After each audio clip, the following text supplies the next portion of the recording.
It is Star Wars night in Baltimore, week 4 of the AFL.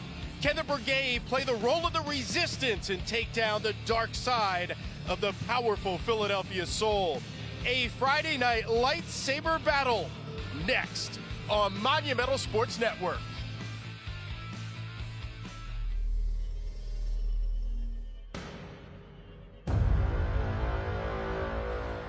Okay, Philadelphia, you're the visiting team. Who's going to call a toss? 8.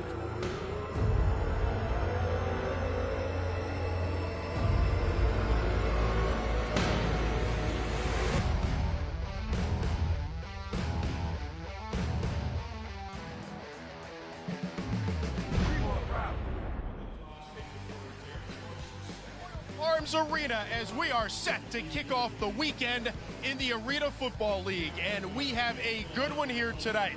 Philadelphia, a perfect 3-0 on the season, with the Brigade at 2-1, looking to defend their home turf.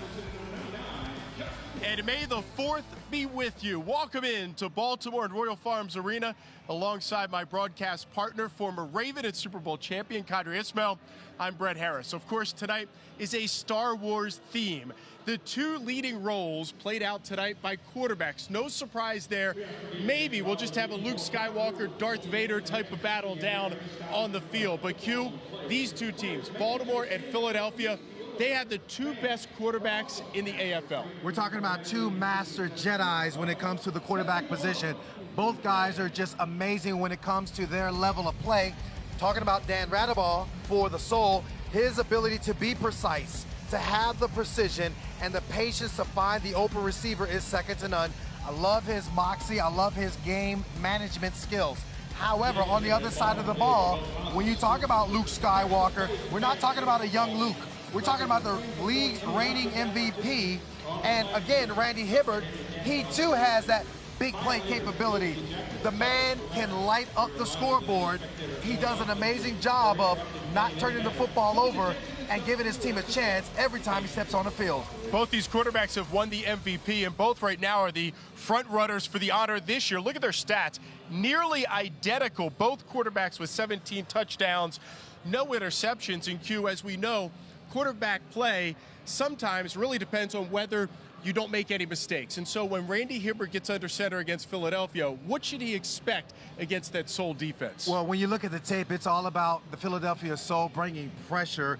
They average about 59 points on offense, but quiet is kept. Their defense, they don't give up a lot of big plays. And so tonight, it's all about how can you protect Randy Hibbert, and then Randy Hibbert has to find his receivers down the football field. They got a tough secondary to go up against. All right, let's head down to the field. The guy that is in the action, he'll be in front of the bench, behind the bench. He is our guy on the scene, Dan Nolan. Dan, good evening. Good evening to you, Brent. First, take a deep breath. Here's everything you need to know in 15 seconds or less, presented by Geico. ABC edition. First, an awesome April. The Brigade went 2-0 in the month of April at home. Their first home win didn't come until May 27th last season. B, Brandon Tompkins leads the AFL in kick return yards and is amongst the league leaders in receiving yards. And finally, C, Cardiac Kids. The Brigade, their first 3 games have been determined by less than a touchdown in all 3 games. And let's wrap up with this, guys. The letter D, if I might add here. Dominant defensive backfield for the Philadelphia Soul. Brandon Tompkins and the receiving corps are going to have a tough matchup tonight against the Soul. What do you think about that, Q? Dan, let me give you another D, as in the dominating DB in Virgil Gray for the Baltimore Brigade. It's all about how he does an amazing job of tracking down whatever top receiver he has to face. Look for him to make an impact on today's game. Let's go out to Vegas and get the very latest on the betting line at tonight's game and check in with Jonathan Von Tobel. Philadelphia Soul travel to Baltimore to take on the Brigade this weekend in a rematch from 2 weeks ago. Brigade are an 8.5-point home dog, total of 107.5, and we're going to roll with the Brigade one more time this week. Expect a high-scoring affair. We love Randy Hibbert in that offense that the Brigade roll out there every single week, and I feel like they can score some points on this Soul defense. Speaking of that Soul defense, they have a great front line, and look for Hibbert to be pressured almost every single down because that happened last week against Albany, and Philadelphia showed their prowess in terms of quarterback pressure. Unfortunately, had a play where they injured Washington. Washington quarterback Nick Davila, who was pressured down in and down out. So I'm going to roll with the Baltimore Brigade one more time as an 8.5-point dog. This team did upend Philadelphia last year on their home turf. I think they can do it again, and we'll roll with the over of 107.5. These are two high-powered offenses. Expect some fireworks. Jonathan, thank you very much.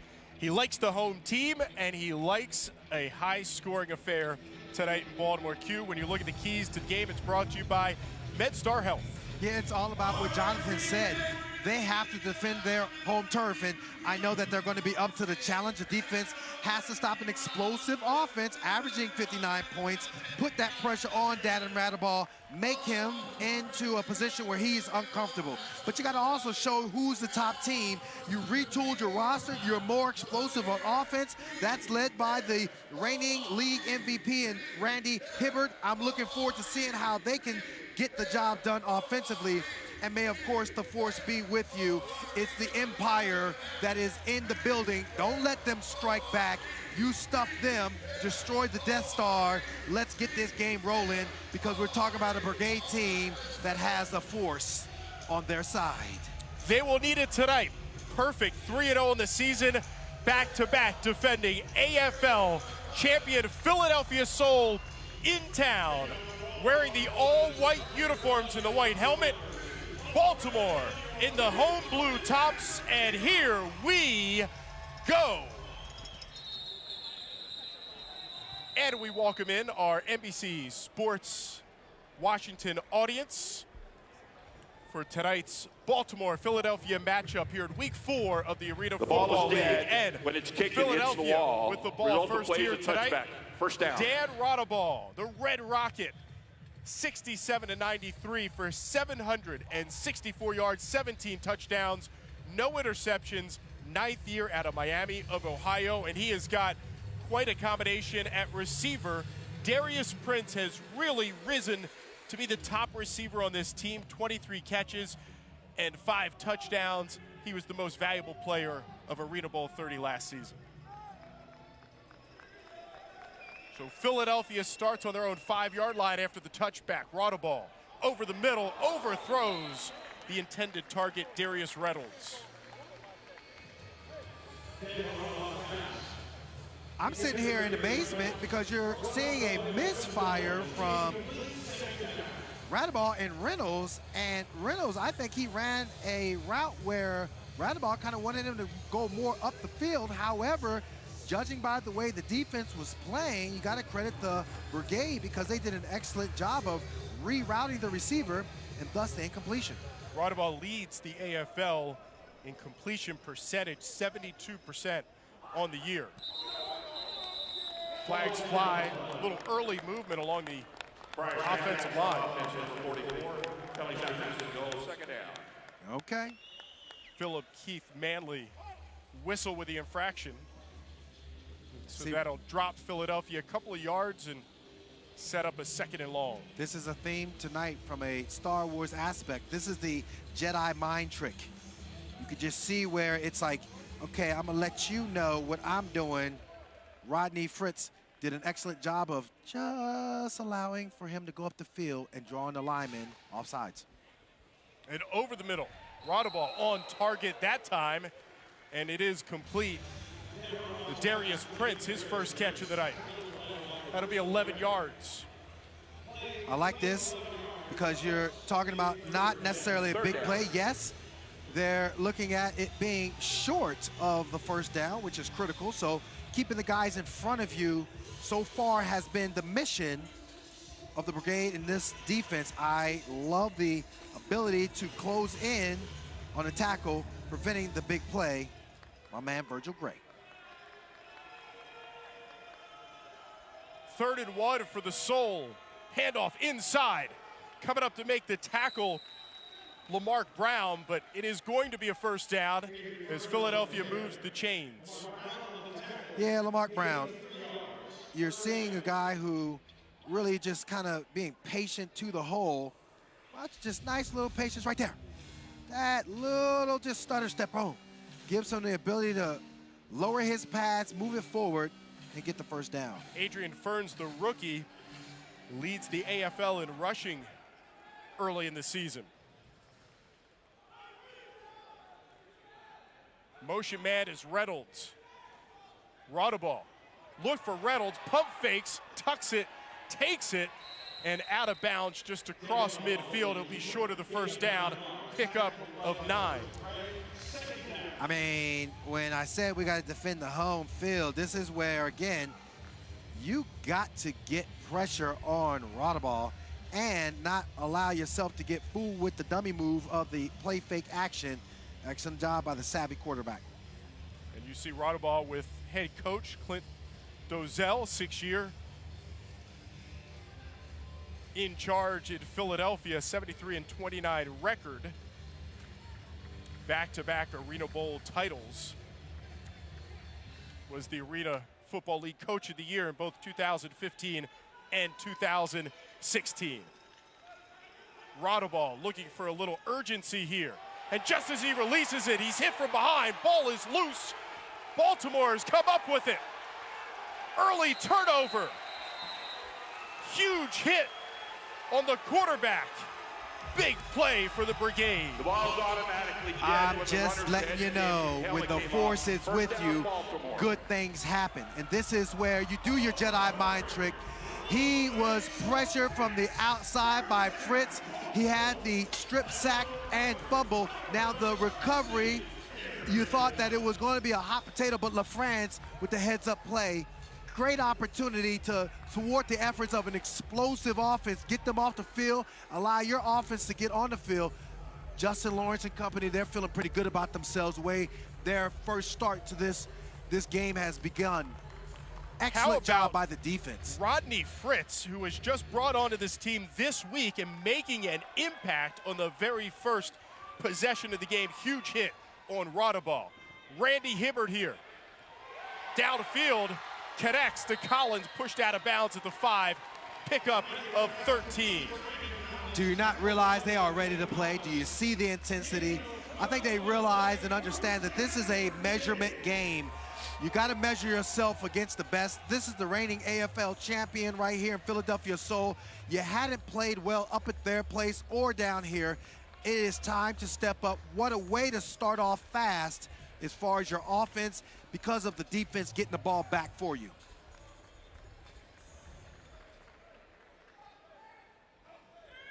Collins starts in motion from the slot. Hibbert to the outside, throws it over the boards, out of bounds, incomplete. There's a reason why the offense rarely turns the ball over. He didn't like what he saw. He just simply threw the ball away. You live to fight another down. We should note the last loss for Philadelphia was here in this building, week 14 last season. Brigade winning that game 49-42. Hibbert all 3 to the right, goes back left to the fullback. Rory Nixon touchdown. Bigger fella with the catch out of the backfield. Baltimore had all 3 wide receivers to the right.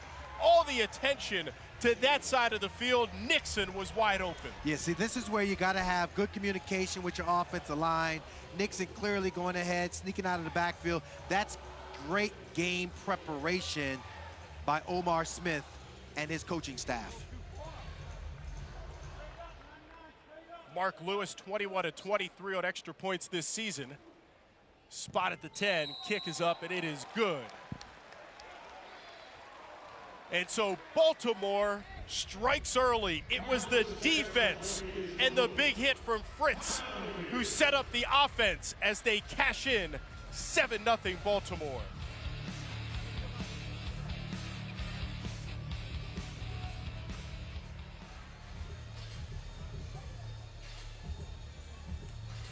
And so the Brigade could not have asked for a better start to this one. They've got the defending champs of the house tonight. They get the defensive turnover, and they turn that into a touchdown. And quickly, it is 7-0 the home team. Let's check in now with our social reporter for Facebook Sports and Wes Hall. Wes, great start here tonight for the home team. Great start, especially if you're a Rory Nixon fan, because you got to like to watch when the big guys score a little bit. What's going on, guys? Yes, I am social media commentary for today. We're on Facebook Watch, which is Facebook Live, of course, Monumental Sports Network, and, of course, NBC Sports Washington. And I have to ask this question. This is going to be the question for the first quarter, and I want you guys to kind of give some input on this, too. Who's got to have a breakout game today? That's the question for the first quarter on Facebook, and I want you guys to answer it. Somebody's got to have a breakout game today. Who's it going to be? Man. Well, I'll let you take that one. I think it's simple. I think what we just saw right off the bat, the breakout game is Rory Nixon. Guys that you don't expect to get the ball because this defense is such a prepared defense. I mean, that was a great game call and an unexpected one from the Soul's perspective. So I'm saying, hey, Rory Nixon and company, it's time for y'all to step up, and they did. For Rory Nixon, his second touchdown of the season. We've talked about it before, but last year, Rory Nixon was so big for this team. He had 7 straight games with a touchdown. He is sort of that changeup that Omar Smith loves to use. Misdirection, and the big guy's got some great hands for a fullback. Very nifty guy. I mean, the man has, you know, the job of protecting the quarterback in the backfield, yet there are times when he's going to have to run it in short yardage situation, but also down by the goal line. It's not only running the ball effectively, but also, as we saw, coming out of the backfield, making clutch catches for scores. 7-0 Baltimore. Poppy Livers back off the net. Through the 5-10, had a little hole, cuts back across the 15. Nice return from Poppy Livers, second year out of Villanova. Livers definitely did an amazing job of, number one, getting it off for the rebound net, but then just following his blockers and making a big play. Anytime you can get the ball past the 5-yard line, that's a win for your offense. Remember, too, when we did CAA games, watching him in college at Villanova, Mr. Excitement. Yeah, no, really he is absolutely, absolutely. Throw up the V's.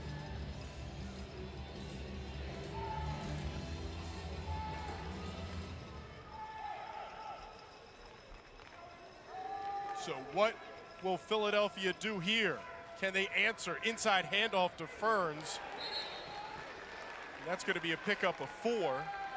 Ferns 6'1", the rookie out of Chapman College. Last week, really a breakout game for Ferns, who had 3 touchdowns against the Valor. Yeah, you know, you look at the running of the football in this league, it's to keep the defense honest. But if there's a team that likes to run the football a lot, just regardless of the situation, it's Philadelphia, and they do it effectively. 6 touchdowns on the season on the ground for the Soul. 2nd and 6. Water ball downfield, and it's Darius Reynolds. What a catch for this 7th-year receiver out of Iowa State. He's a tall, physical receiver, and you could see where Rodaball wanted him to go up the field on the first possession of the game, and now you're seeing where this is the reason why. Felt that he can get a matchup on Virgil Gray and threw it where his receiver can get it. Now they're inside the 5-yard line. First, great kickoff return. Now, nice, strong pass by Rodaball. Now let's see if the defense can hold. How good was Reynolds a couple of weeks ago against Baltimore? Had 4 touchdowns in that Philadelphia Soul win up in Philly. Rodaball over the middle. Couldn't bring it in was Sean Kalanamoku. And Kalanamoku tried the one-handed catch.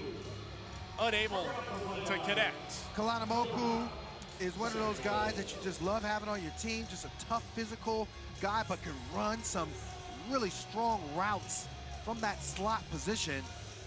9 times out of 10, he's making that play. That time it was a Jedi mind trick. You will not catch the ball. I will not catch the ball. Boom, and he hit into the wall, and the ball was incomplete. I mean, as simple as that. We can feel the force here tonight in Baltimore. Star Wars night at Royal Farms Arena. 2nd and 4. Pitch goes to Ferns. Taken down at the 2. Tackled by Dexter Jackson. Yeah, that was a good, strong tackle by Dexter. You can also say Justin Lawrence was in on the mix too. You got to shed your blocker and just scrape down the line of scrimmage and give up very little. They did an amazing job of doing just that.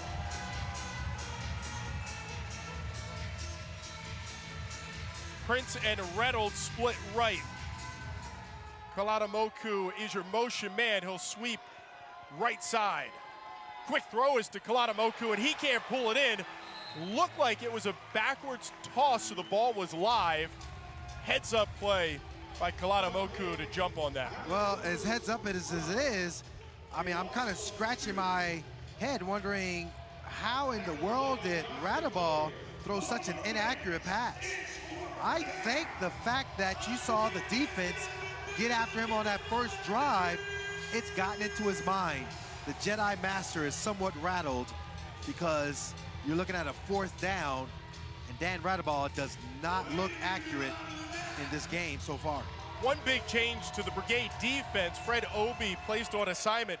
Josh Victorian, the former Brigade defensive back, is back with the team at safety. There's a jump on the right side. It's caught. It is called a touchdown. It looks like the penalty will go against Baltimore, and so Philadelphia would decline this. Let's see what the call is. Our lead referee tonight, Dave Katea. Offsides defense number 24. That penalty's declined. Touchdown. Penalty against Rodney Fritz, and you can see the ball just extended across the goal line. Kalanamoku made that play more than Radaball made that play. Again, I'm looking at, you know, a quarterback that is, you know, he doesn't have his A game tonight so far. There's a lot of time left, of course. But I think this is a game where the defense, if they can continue to put pressure on him, they might be looking at opportunities to get the ball back. Adrian Trevino. Extra point is up, and it is good. Philadelphia answers. We're tied at 7 in Baltimore.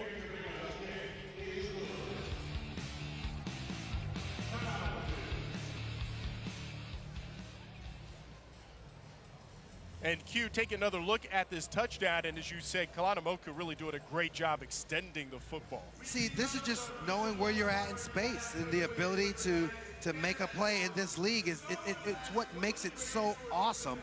And at the same time, when I look at this game, clearly the Soul, being the league reigning champions, they're not going to go down so easily. You're going to expect big plays like that. Tied at 7, we head down to the bench area, check in with Dan. And Dan, what is the sense to what has been a pretty good start for Baltimore? Well, the bench can't be any happier with the offensive output. Obviously, defensively on that last possession was tough. But I want to talk about the Arena Football League rule book here a little bit, guys, because as we all know, it's a little different from the traditional football rule book. Hold on 1 second. I'm going to stand. Cool. Here we go. I'm going to stand next to a fan right here. The AFL rulebook is different from the traditional rulebook, and one of the things to point out here is this wall. You know, not many people can gracefully slip and almost fall back onto the field like I can, but the fans, it shows you how involved they can be in every single game. One rule I particularly like, for a forward pass, if a fan interferes and the official deems it catchable, they replay the down. Now, if the official says that it was uncatchable, then in that case, it's going to be an incomplete pass. More rules later in the broadcast, guys. Dan, thank you very much. And Dan Brandon Tompkins takes the return.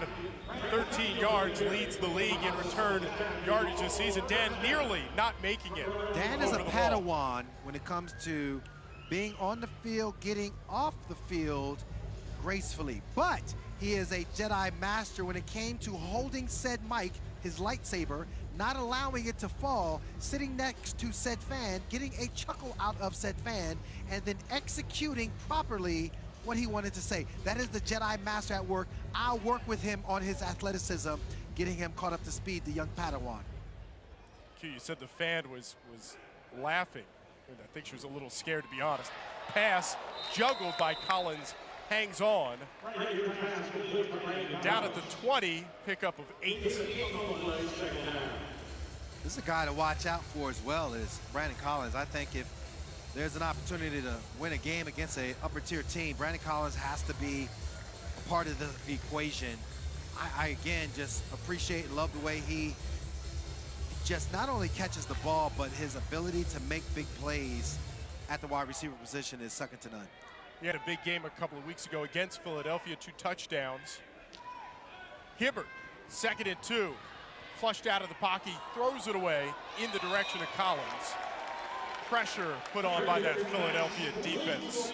That's what we talked about, that defense, the pressure that comes upon you.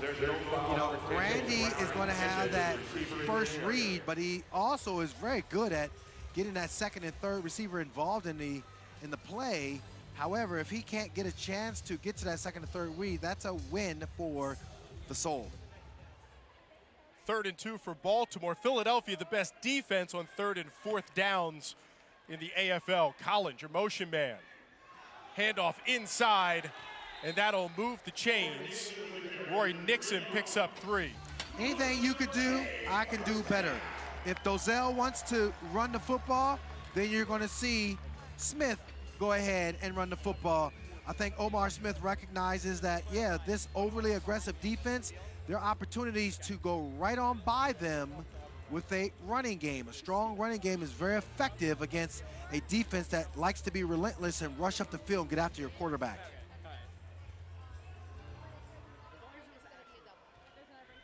First and 10 at the 23.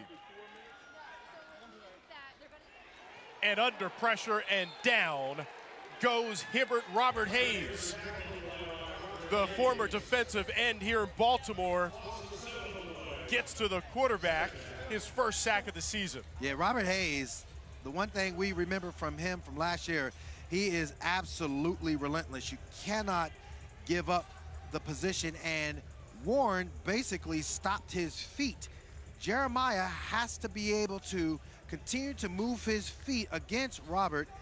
Both guys, one, good at his offensive line spot, and obviously Robert Hayes good at his D-line spot, but you got to move your feet or Robert Hayes is going to have your lunch every play.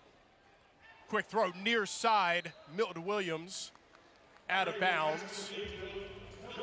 Pickup of 7, it'll bring up a 3rd and 11. Last week, Jeremiah Warner was out. Colin Madison was there at that guard position for Baltimore, but Warren back in there this week.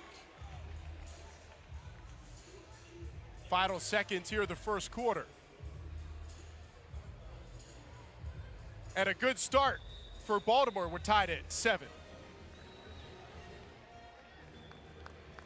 That is into the first period timeout.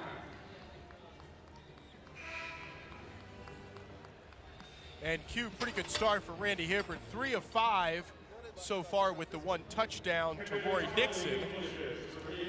You know, I look at the keys of victory again, and when you talk about who's the top team, from an offensive standpoint, the offense flows when you're able to get good protection to Randy Hibbert. And I think that's one thing that we have to look at in this game, knowing that the defense is going to be relentless after your quarterback. Kelsey.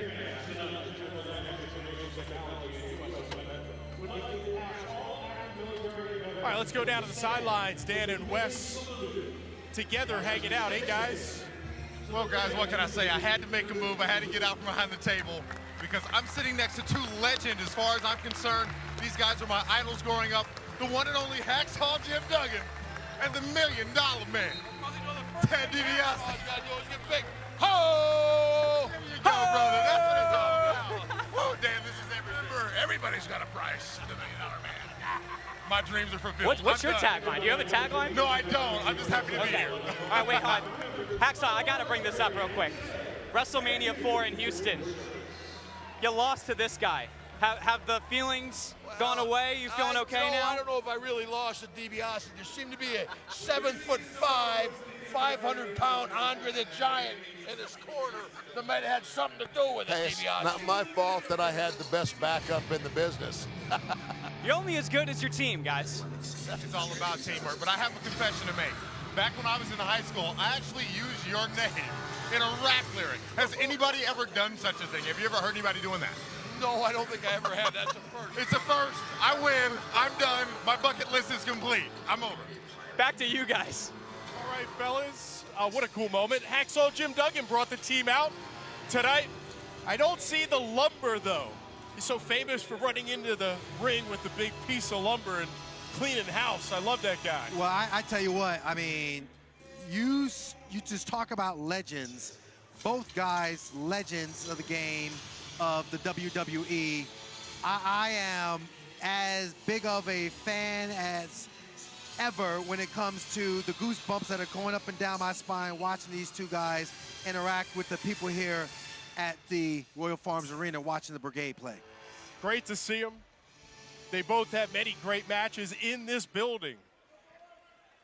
The old Baltimore Civic Center. And back to the action, start of the second quarter. Hibbert looks downfield for Collins and broke it up right at the last second. There are times where you just know you have a receiver and the receiver has to make the play. That is a play where Collins has to be able to come up with that ball.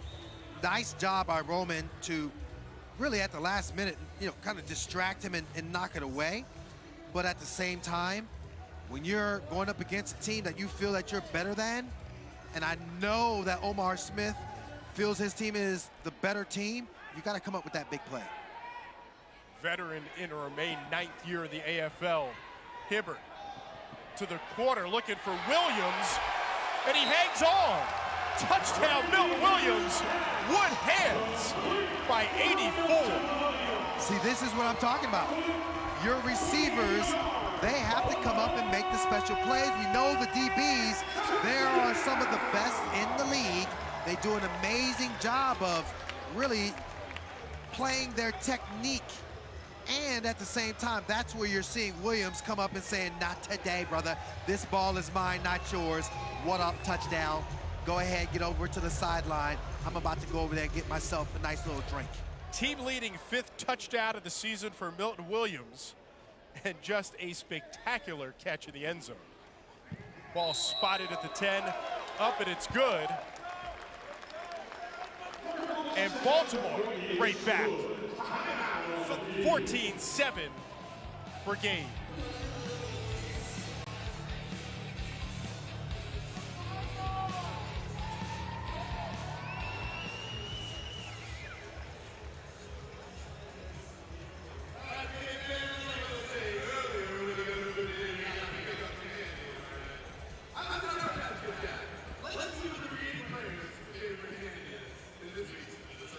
And so off to a quick start, 14-7 here in Baltimore. So let's get the very latest on the sports betting line as we head out to Vegas. Checking with our insider, Jonathan Von Tobel. Jonathan? Hey, guys, yeah, so bettors, at least if you took the over, can't like the pace thus far. Just 2 touchdowns in the first quarter of play, so a really slow start in terms of scoring. But a big thing, if you took the 8.5 with Baltimore, you have to like the start for them. The early turnover, they automatically are on top, and the possession battle, huge in arena football. So now that they have the 7-point lead and the possession battle, if you took 8.5 points, you got to like what you're seeing thus far. But under bettors really like the start to this game as well. Great point, Jonathan. Last week we had a bit of a slow first quarter, and then they started to light up the scoreboard in that Baltimore-Albany matchup and eventually pushing the over, but 52-49 final. 103 points scored in that game. And both of these offenses, Q, certainly capable of putting up points in a hurry. Another look at this Hibbert to Williams connection. The main thing is you're seeing just the trust factor that he has in Williams to go up and get that football. Good, strong protection. Look at the protection. The pocket is nice and secure. Now he's putting up an accurate pass. He high points it. That is classic big play football in the Arena League. Touchback for Philadelphia. Last 2 touchdowns have both been scored on 4th down plays. Coming up big in the big moments. So here comes Dan Rodaball, the Red Rocket. 3 of 5 early, 42 yards and a touchdown.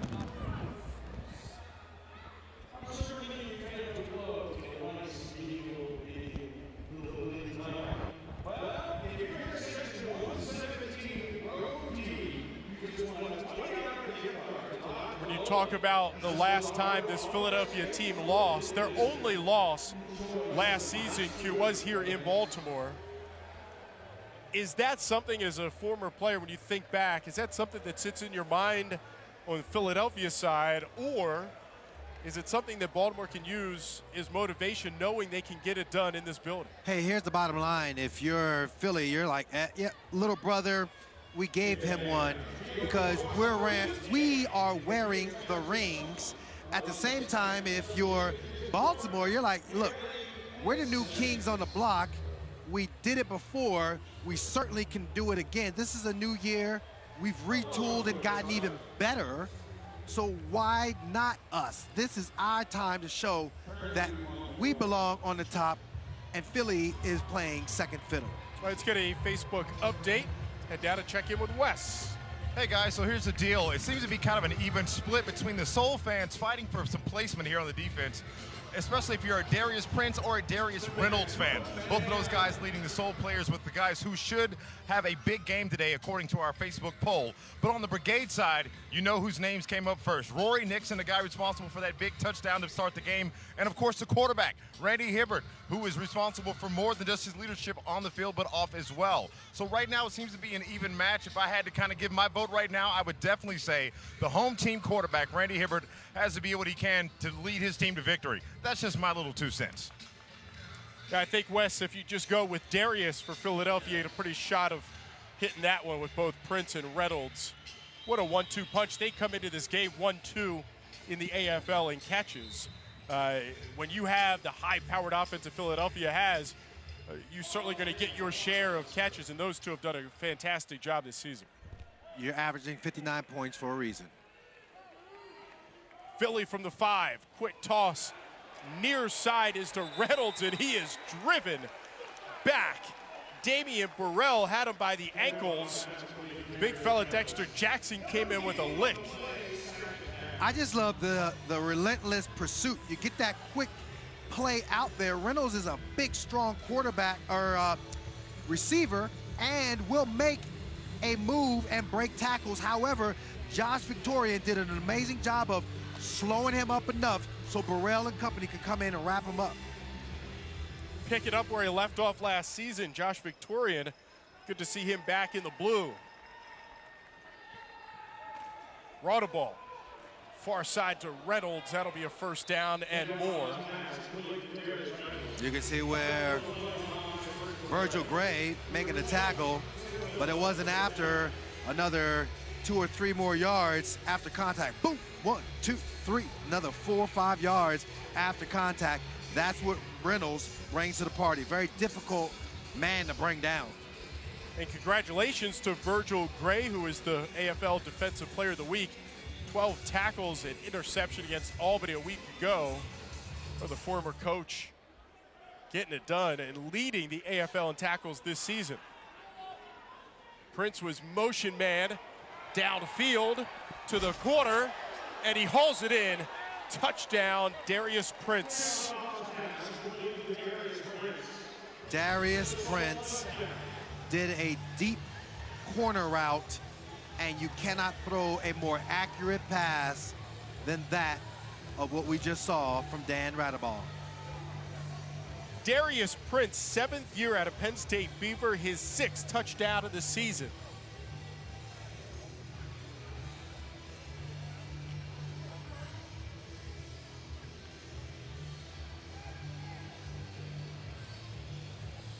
The difference in this ball game, really in the possession ball game, was that early fumble by Philadelphia.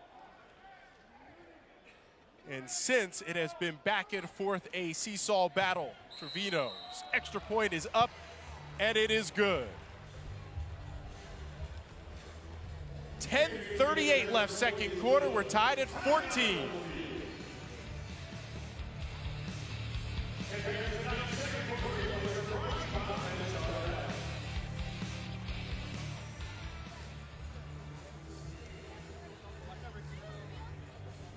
All right, let's go down to the bench area, check in with Dan. And Dan, I don't know if you've kind of composed yourself after your interview with the $1 Million Man and the hacksaw Jim Duggan, but that was a pretty cool moment. Well, it's been a struggle catching my breath as of like, guys, this wall, I swear to you, it's attacking me over and over again. That's the storyline today. But also, if you're looking at today's game on the Monumental Sports Network app, it's using a technology called Kiss Suite technology, an innovative new way to watch the game. As you can see, there's 4 different camera angles to choose from. This is our broadcast. You can go over to the Brick House and watch their broadcast. Loading, loading, loading, loading, and there. And for more on the Kiss Suite technology, we go to me. Watching the game on the Monumental Sports Network app transforms live sports into an interactive experience. Instantly switch between 4 camera angles and even rewind to watch a play from a different angle. Download the Monumental Sports Network app to use the exclusive multi-camera feature for Monumental Sports Network AFL broadcasts of the Valor and Brigade. Plus, clip and share your own highlights on your personal social media accounts. Monumental Sports Network, the new streaming service for DC sports. Q, thinking back to your playing days, how much would you have loved that kind of technology? You could have seen your catches from 3, 4, 5 different angles. Well, not only that, you see them instantaneously. As soon as the game is over with, you're having your device in hand and you're able to analyze what you did. Like Prince just scored that. He's going to be like back on the ride back up to Philly saying on 95, like, yeah, see that catch right there? Yeah, I made that move just so. Couldn't do that back in the day. He's doing that right now. From any angle, that catch by Darius Prince, beautiful. Great concentration to hang on. Tied at 14 here, 10:38 left in the second quarter. Brandon Tompkins is back deep to receive for Baltimore, averaging 26 yards a return and has a touchdown this season as well. Into the quarter, and clearly Philadelphia kicking it away from Tompkins, who can be a difference maker in the return game. Tompkins is as dangerous of a returner as there has been in this league. Philly knows it, and they are not trying to mess things up with a tie score of 14-14. We'll be back.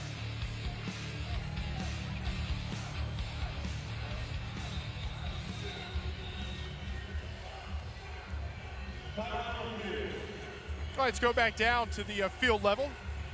Try to find Dan. Dan, where are you, buddy? All right, so the Wizards District Gaming Team, it's the newest in the DMV, one of 17 esports teams competing in the new NBA 2K League that they play their games in New York City. If you want to get to know the team, well, you can meet them right now in the NBA 2K League Wizards District Gaming Team reveal video. Take a look.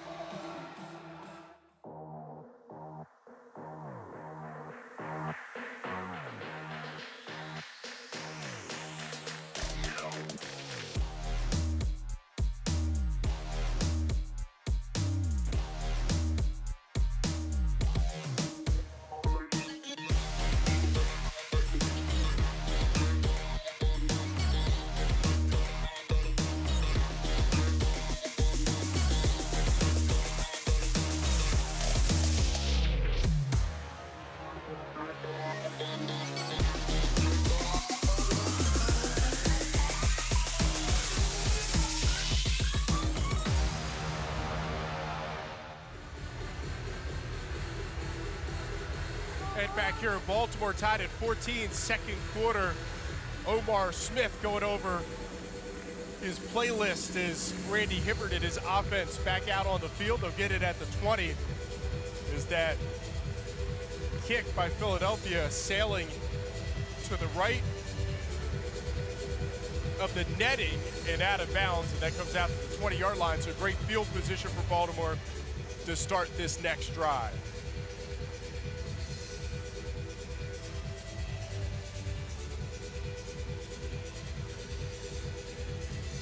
Randy Hibbert of the Baltimore Brigade offense back out on the field, tied at 14, 10:34 left here in the second quarter. 5 of 8, 2 touchdowns so far for the Baltimore quarterback. He had 7 touchdown passes a week ago against Albany here on the home field. Hibbert straight back, under a lot of pressure again. Gets out of a little bit of it and then is taken down as Robert Hayes gets his second sack of the game.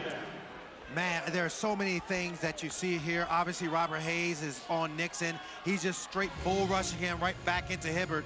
But Hibbert literally held on to the ball because there was no one open downfield. You got to credit that sack to Hayes, but he also better look at his secondary and go ahead and give them a thumbs up and say, thanks, guys, for holding coverage. There was nowhere to go with the football.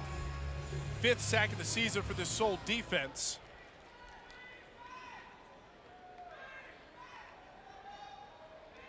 In motion, Kendrick Ings. Far side to Collins, makes the catch and into the boards. I would have loved to have seen Brandon Collins not only just snatch that ball out of the air, but just have the wherewithal to be able to stop and go right up to him. Boom, he had his guy beat. It's a loud pickup of 2.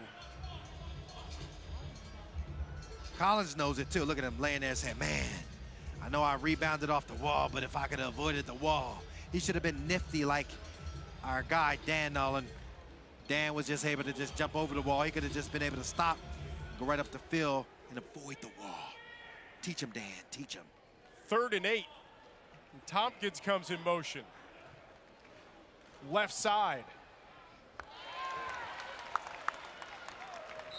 Complete, taken down at the 17. 1st down for Baltimore. Pew, I gotta say, I'm so honored that a professional athlete such as yourself thinks that I have this incredible athleticism. A lot of people, they would have fallen off the wall after slipping, but you know, I made my way back up there. It means a lot. The force is with me today, guys. The force is with me. I have given you the ability to use the force of the next level. Now, it's not that dark side force where you shoot lightning out of your mic. It is that next level force where you're just able to flotationally go over the wall. Float. Flotationally. There you go. Is a new one. Oh, nearly picked off.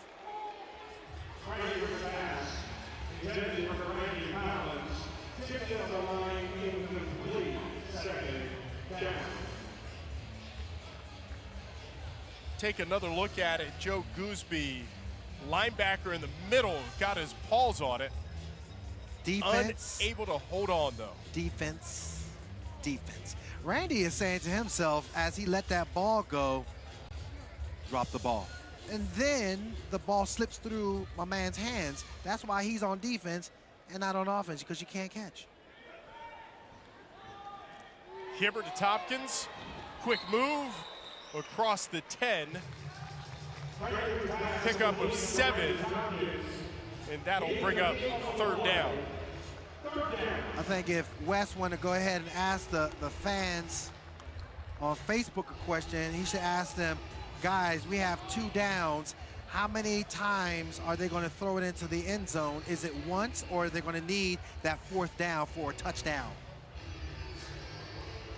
Head coach Omar Smith, the Hall of Famer, 7-time Arena Bowl champion, won 3 rings as a coach and 4 as a player. Wes, I think they score right here. I'm calling it. Tell the people of Facebook we know stuff. Hibbert to Collins. He's got the 1st down. Maybe not a touchdown, but he'll move the chains. Okay, Wes, I messed it up though, but no, it was half glass full. Notice how it was half glass full, not half full glass. Why? Because he still got the 1st down. There's a difference. There is a difference. May the force be with you. Facebook Live. 1st and goal from the 3 for Baltimore. 2 touchdown passes so far for Randy Hibbert, 1 to his fullback, Nixon, and then the touchdown toss to Milton Williams. Ings in motion, handoff to Nixon, and he is going nowhere. Robert Hayes, man on the spot, making the big hit for Philadelphia. All right, Wes, check in with Wes Hall. I love what Q's doing up here, trying to pull some Jedi mind tricks on the game right now. A little bit of predictive play calling. Well, I've got a question for you since you're into the Star Wars thing tonight, Q. And this goes for everybody on Facebook. Don't forget to use the hashtag Brigade Soul for the game. But here's the question. Which Star Wars character would you put in your starting lineup for an intergalactic AFL team? You can have anybody, and if I had to pick one right now, I'm going to go ahead and choose Yoda. Now, pick somebody else. Who you got?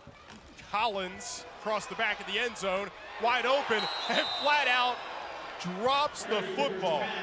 There wasn't a Philadelphia Soul within 10 yards of Collins in the end zone, and he can't hang on. That's where you got to draw upon your inner Mace Windu. I understand Yoda, he is a Jedi Master, but Mace Windu would have made that play right there. See, look we how had wide open he is. the Yoda-like effect of Randy Hibbert being elusive in the pocket. He was elusive, but when he released the ball, that's where the young Jedi was not able to hold on to the football. Good job of finding the open spot, but I think he felt he was so wide open, he didn't know what to do with it. 3rd and 5, Tompkins in motion. And Hibbert's looking for Tompkins back at the end zone. He had 2 defenders. Incomplete, but there's a flag right at the goal line. Don't worry, Tompkins.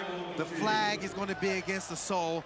You were right. They held you because they knew that you were about to go ahead right by them. I just go back to the Wes calling Yoda is his guy with the first pick. If he's building that team, intergalactic team. I don't like his measurables. I don't think he's tall enough. I don't think he's strong enough. I know he's got the mind, but I would go with Obi-Wan. Yeah, but because I think he clearly QB1, Obi-Wan. That's my guy to lead the team. I think Wes is trying to say you clearly have not seen Yoda in action when Yoda wants to be the badass Jedi. I've seen it. I just feel like he could be hurt, right? Yoda if he does gets not out of get the hurt. pocket and gets hit, I don't like the measurables. Yoda He's a little taught small all for me of them. He on the taught football all of field. them, Brett. Taught all of them. We digress. Hibbert, end Touchdown. zone, and Collins hangs on, goes over the board, touchdown Baltimore. Oh, he throws the football 40 yards downfield. What a play. May the force be with you. See what happens when you call upon your inner Mace Windu? You have Yoda in Randy Hibbert saying, okay, I will trust you.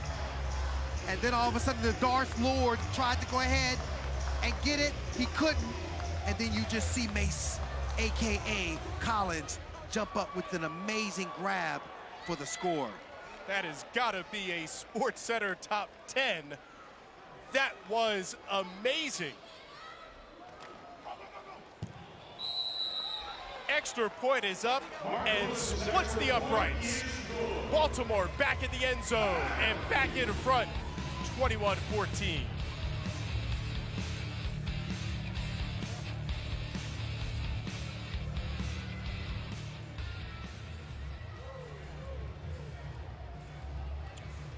So the scoring picking up here in the second quarter.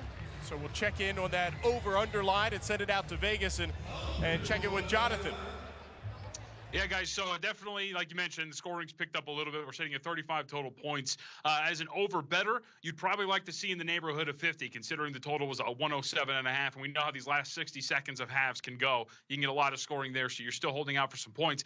As for the spread, for those out there who aren't too familiar, so if you have Baltimore at plus 8.5, you're theoretically right now sitting with Baltimore at a 15.5-point lead with that touchdown if you took the points there. And we'll close on this. You know, you have to watch Hibbert and that pressure, because the last time these two teams met, strip sack, lost the ball. Philadelphia ended up winning that game. And by the way, Kylo Ren adding to my AFL team, big guy, athletic, he's got to be the one. It's a guy that found the end zone plenty of times last week, and it's interesting. It's a big line coming into Baltimore for a team playing at home. And this is a team Baltimore played Philadelphia tough 2 weeks ago up in Philly and lost a heartbreaker in the final seconds. And Q, this is worth another look. Yeah, this is just where you're saying, I will not be denied. We talked about his ability to make those special plays, and again, you can see him skying up there for the ball. He did a little Luke Skywalker-like climbing up the ladder. That was just an amazing job of seizing a moment and making the big play. The helmet did the job as it hit the concrete on the other side of the padded wall.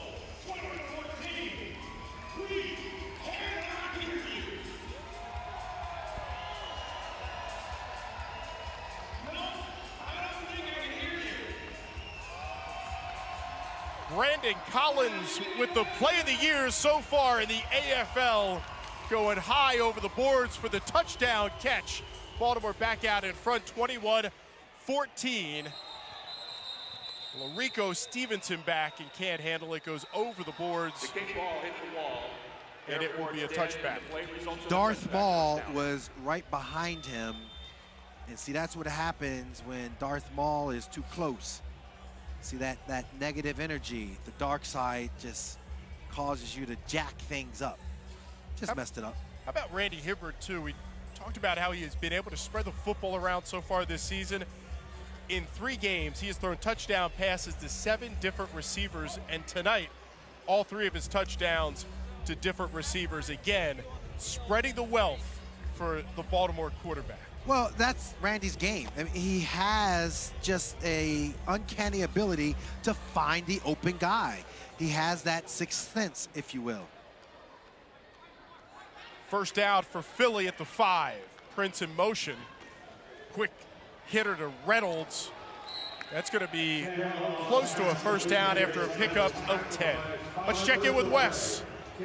So here's the deal, guys. I heard commentary about my Yoda pick, and, you know, I'll take no offense. His stature is always made up with his ability to manipulate things using the Force. But I have to say, why did nobody pick Chewbacca? Dennis Donnelly here on Facebook says he'd take Chewie on defense, and I can't disagree with the guy. I mean, come on, you get a 7-foot Wookiee playing the defensive line, kind of a problem for the offense. I'm just saying, they say defense wins championships, right? Start with Chewie. That makes a great point. I mean, at that's well done. At linebacker, that wingspan would be tough to throw over. Radaball handoff inside Ferns. Oh, he's still on his feet. Across the 20, down to the 19. Boy, this rookie has come out of nowhere at fullback. That was one of the bigger runs that we've seen from the Brigade. Just unable to corral the big guy down. You got to do a better job at the point of attack, and I think Lawrence, for sure, has really struggled with going away from his guy. 21-14, Brigade is up.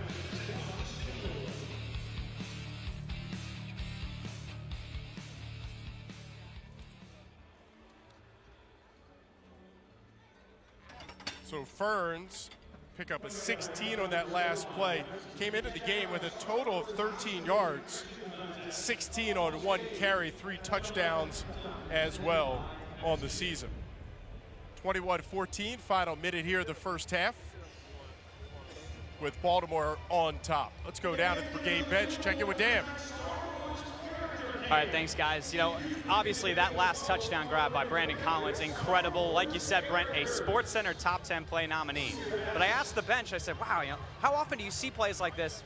Quarterback Randy Hibbert, man, I see it all the time. It's what makes this game so unique. Plays that seem unbelievable to us watching in person are just a day in the life, I should say. So I can't believe that they don't think that catch is more incredible. I mean, he jumped over the wall, guys. It's amazing too, Dan, because he dropped one where nobody was around. Yep. Right in his hands, flat out dropped it. Next play, skies over the wall, lands on the concrete, and hangs on. Brent, here's what happened. Dan used the Force, commanded him to hone in on his concentration, and Dan said, I am your father. He went up, snatched the ball, touchdown. The rest was history. Watch this. Right now, Dan is sitting there saying, you will catch the ball. And then boom, he just, I am your father. That's when the helmet came off his head. He didn't lose his hand, he just lost his helmet. Dan, you got to get some level of credit for that touchdown. See, that's right there, that high five right there to Nixon and all that.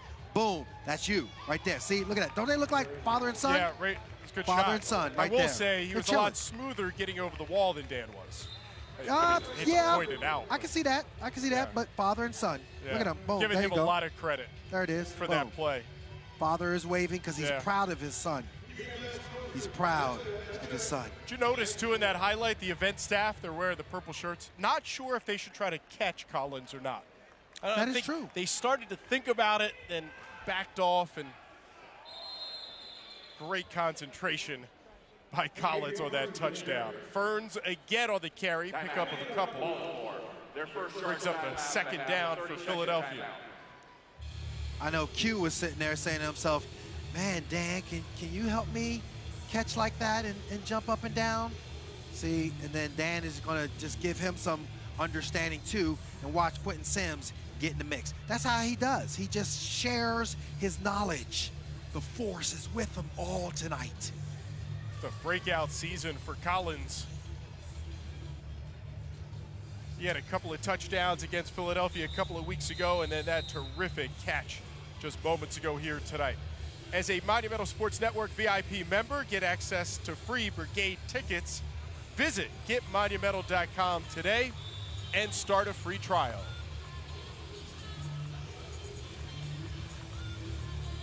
Q, I have a feeling if we have that broadcast against the staff of the Baltimore Brigade football game, we talked about having that last year. I have a feeling Dan would be your first pick, just by the way you've kind of talked about our guy down on the sidelines tonight. Quick hitter outside, wide open is Sean Kaladamoku, takes it just short of the 5-yard line, moves the chains.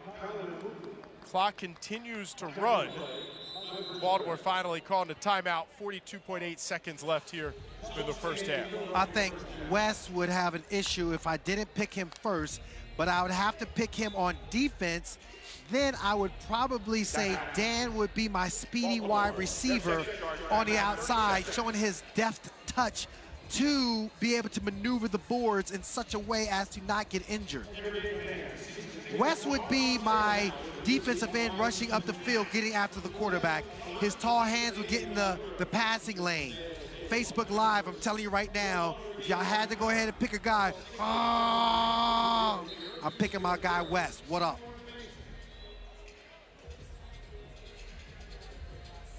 So Philadelphia with the chance to try to tie it here before halftime. Baltimore won the toss to open the game but deferred, so they'll get the ball first in the second half. If Baltimore could somehow take a lead into halftime and then come out of the break with the football first, could be a big advantage for the Brigade. We'll see how it unfolds. 42.8 seconds left here in the second quarter. Reynolds is your motion man, inside handoff. Pickup of one. Clearly Philadelphia trying to get Baltimore to use the rest of their timeouts. Their third and final timeout of the half. With 39.1 seconds left on the clock. Final timeout of the game just called by Baltimore. Yeah, I just thought that was just an awesome job by your defensive front of just knifing down in there and not allowing for that big running play inside of the red zone. I know Ferns is such a tough guy to break down, but that was just nice open field tackling. Well, let's go down to Wes. All right, guys, so here's the deal. Obviously, I think my picks are the best because they're mine. That's why Chewy's going to win me a championship. But I have to... And, of course, some of the people here at Facebook are like, I get the Star Wars references. You don't get it. It's Star Wars night. We're going to celebrate all night long. That's but right. here's the question I want to switch up because we've only got 39 seconds left in the first half. So who do you guys have as the peak performers for the first half for either team or just for the whole game? Who you got? Peak performers. Randy Hibbert, hands down. What up? 10 of 15, 3 touchdowns for the Baltimore quarterback. He's been under onslaught all game long, and it has not affected him not one bit. See if Philadelphia wants to get the clock down a little bit more. Ferns stopped at the 1. And it might seem crazy, but Philadelphia did not want to score on that running play.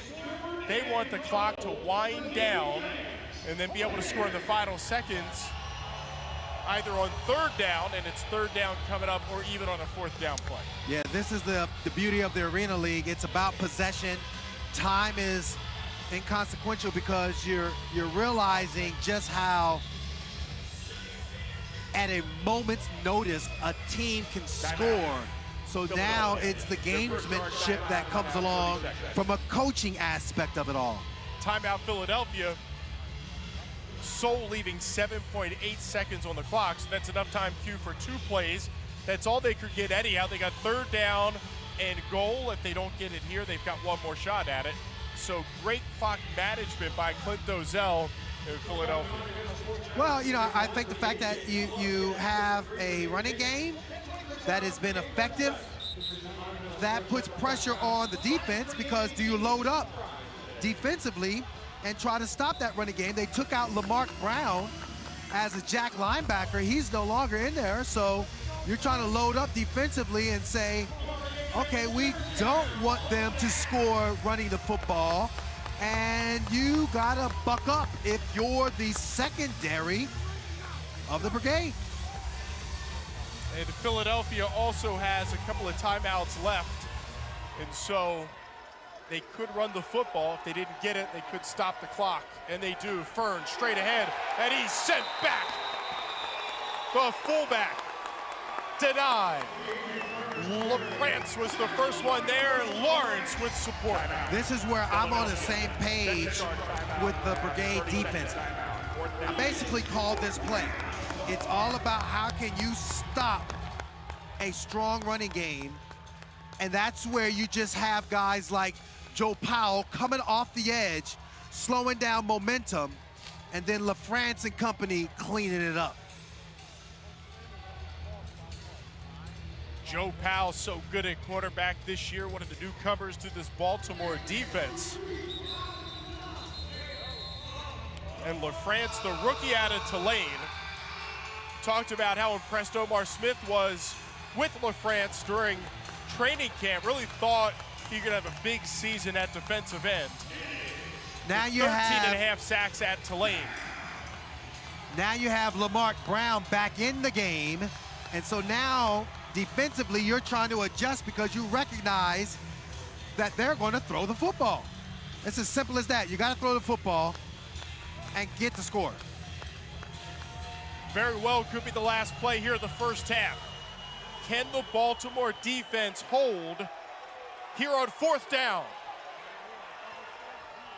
Radaball rolls right, throws back, and it is picked off in the back of the end zone. Baltimore has their first interception here tonight. The force is strong in that one. Powell. Joe Powell, back-to-back plays. One on stopping the run, and now not being fooled by the play action, goes up with one hand and just snatches the ball out of the air. He just literally took over those last two plays. That's when you know the force is strong within him.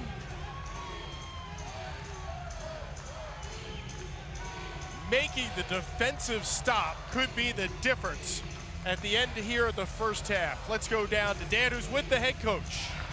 All right, thank you, Brent. Coach, what a stop at the end of that first half. What does a defensive stop like that at the goal line do for momentum heading into that second half? It gives us some confidence.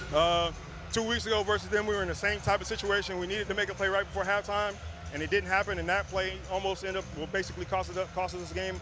Hopefully this play can give us some confidence, and we can come out in the second half and continue to play the way we have in the first half, and hopefully that play can launch us into a victory in the second half. Can't question the effort in this game so far. Brandon Collins went over the wall there for a touchdown. Apparently on the sideline, people told me this is nothing new in AFL, but that's got to be an early front runner for catch of the year. Well, that was a great effort, but the thing is, we're trying to beat the two-time defending champs, and for us to get over the hump, we have to make those type of plays. We have to leave everything out there, 100% effort. That's the only way we're going to get to where we need to get to. All right, Coach, good luck in the second half. Appreciate it, thanks. Brent. All right, Dan, thank you very much. Great point, too, by Coach. Those are the plays that he expects his team to make. Take another look at this interception. Well, you're going up against a championship football team. They make plays like this to combat that. You have to be strong enough and mentally tough enough to make those plays. That was just an awesome job. How about not only Joe Powell making the interception, but Virgil Gray just getting out of his way. Heads up play by a veteran so Powell could hang on to the football. 100%, Brent. That's what you're talking about. The defense started off the game with Radaball getting the strip sack fumble, Fritz with the recovery, and now you end a half with Powell with the awesome interception. Baltimore with a 21-14 lead over the defending champs. Monumental Sports Network brings you exclusive all-access content, and not just the Baltimore Brigade, but to all your favorite teams in the DMV. For today's halftime, we're bringing you the extended clip of Level With Me, a Monumental Productions original program featuring Gray Lachlan and Evgeny Kuznetsov as the Caps continue their Stanley Cup playoff run. You should bring the bench. What's that? Yeah, this is the mood. He thinks we're on a date. Do you guys have a little music? Little music, yeah. Little music. Kuzi, we ready to have some fun, brother? Yeah. All right, well, I'm going to start it off. Best part about playing in the NHL, and are there negatives or bad parts? For me, the challenge we have right now between the teams. The competitive nature of the NHL? Yeah, that's what makes this league great. You can win 5-0 today, and you can lose 5-0 tomorrow, and it doesn't matter against you who you play. It's still a huge challenge between the teams, and contender to win the Stanley Cup, you gotta practice, you gotta work every day. It doesn't mean you just have to focus on the ice. You just have to be mentally tough, and you have to prepare yourself. It's gonna be bad days, good days, and it's about how you're gonna handle it, everything. What's the biggest difference between old NHL and new NHL? Oh, Kuzi, it's like night and day. You guys are like supreme athletes. We used to get in shape in the summer, and that would be it. Like, you guys are 12 months a year getting in shape, and the speed that the game is played at now is triple. It's night and day from our facilities to flying commercial, with no food, by the way, either. But it's got to be some beers, no? Oh, yeah. Well, that's a good personal, thing, yeah. you see, because different recovery. we stay over, and yes, there's team I would like to meetings, stay over too. But then they had to practice because they made sure they sweated out of us that's to be ready for the next that's the perfect system, right? I like that system, Kuzi. You're always smiling. Looks like you're always having a blast on the ice. You're biting pucks. You're doing funny things on the ice. Is that a way to depress the stress, maybe, or do you have no stress once you hit the ice? Sometimes it's too much. That's all about hockey. Like, you can talk about hockey all day. You can think, but sometimes you need to relax, right? And you've seemed relaxed on the ice. Yeah, but it's just for what everybody see. But inside, I always focus, and the same time, sometimes like the referees, they you know, everybody did mistake, right? Right. They so focused, and when they see like the players smile and they kind of relax too. And then you can see later in the game they relax too. Sometimes the icings, whatever, but they relax. They feel comfortable. But when you like yell on him, when you throw the bad words on him, how you gonna? It's impossible. He give you good things back, right? Right. How you gonna treat people? You're gonna have back the same, right? But sometimes the referees like gets hard on me, you know. But when I come back and I give him joke, whatever. And you actually tell him a little joke or something. You talk to him. Yeah, every time. Especially linesmen, they nice, you know. That's the only way I can get help on the face off. You know? Anything to get help, Kuzi. Yeah, all right. What's your favorite hockey memory? Oh, Kuzi. Probably yours too, but I would say my first game, my first goal at the Montreal Forum, getting a pass from Lafleur and Robinson. I remember, and it was 35 years ago, and I still remember it because that's the one thing you do. The other thing I remember is just the locker room camaraderie. You know, I don't remember a lot of games, maybe some playoff games, but I remember the relationships I had with my teammates, coaches, the fans here in Washington, the great fans that we have. So if I had to put it in a nutshell, it'd be my first game to have the chance to play in the best league in the world and to compete against the best players and to be sitting on the bench, Kuzi, because obviously they never play me against guys like Gretzky and that, right? But I got to watch Wayne Gretzky, Lemieux. You got best seats, yeah? And you don't pay for that, they pay, right? Hey, come on, Kuzi, I played a little bit, but the coach was smart on matchups, right? I would not be out against you in this day and age, put it that way. So that would be my best memory. Is that one of your best memories, the first game or goal? Yeah, but best part for me probably the life we have, how you go on the roads, how you spend with the guys, and you're able to communicate with everybody, and you can understand how actually the guys so different. But then when like big games coming up, and you can actually feel it in the locker room and in the bench, you know, when you look at those eyes, and that's why we're playing, you know, for those moments. And I guarantee, Kuzi, you would have had fun on my team on the road. I'm in, especially when we stay overnight. Okay. Don't show that to my wife. The biggest obstacle in your life, if there is one, that you've had to overcome to get where you are today? Probably my last year in KHL when I got 3 surgeries. Whoa. Then one season I didn't play much, and then probably in December I have a serious conversation with the old owner and my hometown team. They offer me a big deal for like 5-6 years, and I sit home and I think like should I take this opportunity and stay back home, or should I change something? I think I tell to myself, I gotta change something. I want to try at least like I can come back home. That was when I came the end of the year, and I opened the new world for me. When I was back home, everything's just like same. I feel like I know everything about hockey, but when I came here, it's totally different. Yes, different life, different language, different people, even in the locker room, you know, like when you, small details, like you have 2 gears, right? One for game, one for practice. Like, you're like, no, I just have one skate. Not in Russia, right? Just one skate for like 2 years, you know. Now, like, who did you watch back then? Like when you sat at home and watched on TV, who were the players that you would say, oh man, I want to play in the NHL? Look at some of these guys. Was there anybody like that? When I grown up, we don't have the internet, we don't have the cable TV, nothing. It's just like you just heard it's about just the area where I grown up, you know. Like we don't have anything, and all we have a chance to watch in the national teams, the World Championship and Olympic Games. I got you. And I just pick up some little things, and then like when I get older, like 17 years old, I made the team. I bought the laptop, you know, on the roads. We have Wi-Fi. That's when I start looking. You didn't have a laptop till you're 17? Nah, not even the smartphone. Not even the smartphone. All right. Would you have been as good in today's NHL? No way. Even if you give you nice skates and nice stick? Don't worry about that. I think it was just the fact that the game was played so differently now. Back in the day, we were like this, up and down the wings. There was no crisscrossing, very straight line hockey, very physical and chopping, and no penalties like today, right? You chop like you do today? Yeah. No penalty. I know. Old school. So there's no way. There's no way. I had a good shot, but I'm not even as close to a skater than anybody that's ever played here now. Even if you're going to have good centerman? If I played with you, yes. You can watch this full-length program and other exclusive original programming on Monumental Sports Network. Check out monumental.com.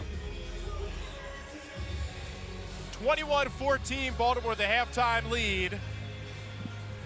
And we look back at the first half highlights, and Q, it really started with defense for Baltimore. They forced the turnover. It was Fritz who got to the quarterback, and that turned into this, a touchdown to Roy Nixon. And from there, it was back and forth. Yeah, back and forth, but ultimately the reason why they're up by 7, it's Randy Hibbert getting time to throw, and it's playmakers like this where you see Williams jumping up for the football. And then, of course, obviously, you're not going to go down without, Prince and company making a go at it. However, you just continually see his receivers, Hibbert's receivers, going up and making big play after big play. And that's why you have the game that you have now, because right at halftime, you're seeing guys like Powell make the deciding play defensively, and that's why it's a 7-point lead. Brigade coming in with an opportunity to get the ball back to start the third period. Last play of the first half, it was Joe Powell with the interception. Philadelphia had 4 possessions in the first half, 2 turnovers, 2 touchdowns, where Baltimore was a perfect 3 for 3. 3 touchdowns all 3 times the offense had the football. Randy Hibbert, 10 of 15, 96 yards, and the 3 scores, and he spread it out. Had the touchdown to Collins. He had one to Williams and also to Brandon Tompkins. And I think Omar Smith, the message clear to his quarterback, hey, we were perfect in the first half. Let's keep that going.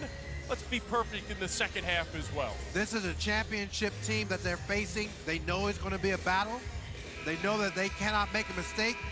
And right now, defensively, I think that Radaball, right from the very first possession, has been off his game because of the way the defense has been playing. And that's something that you got to carry momentum into the third and fourth periods if you expect to win this game. 2 touchdowns, the 1 pick, and clearly the last play of the first half, and he had to throw the ball, and it was picked off by Powell, but you can't take a sack in that situation. You see Robert Hayes, the former Brigade defensive end. He had 2 sacks in the first half. Mike for sound on that Philadelphia side. What's the key, Q, in the second half for this Baltimore offensive line to give Randy Hibbert the time he's going to need to continue the success that they had in the first half? More than anything, it's recognizing, you know, the player that Hayes is. Robert Hayes, you know, he's been on the Baltimore Brigade sideline. He's a gamer. He's a guy that is relentless. You have to set your feet, trust your technique, down in and down out until the whistle blows. That's the type of player he is. He is relentless when it comes to getting after the quarterback.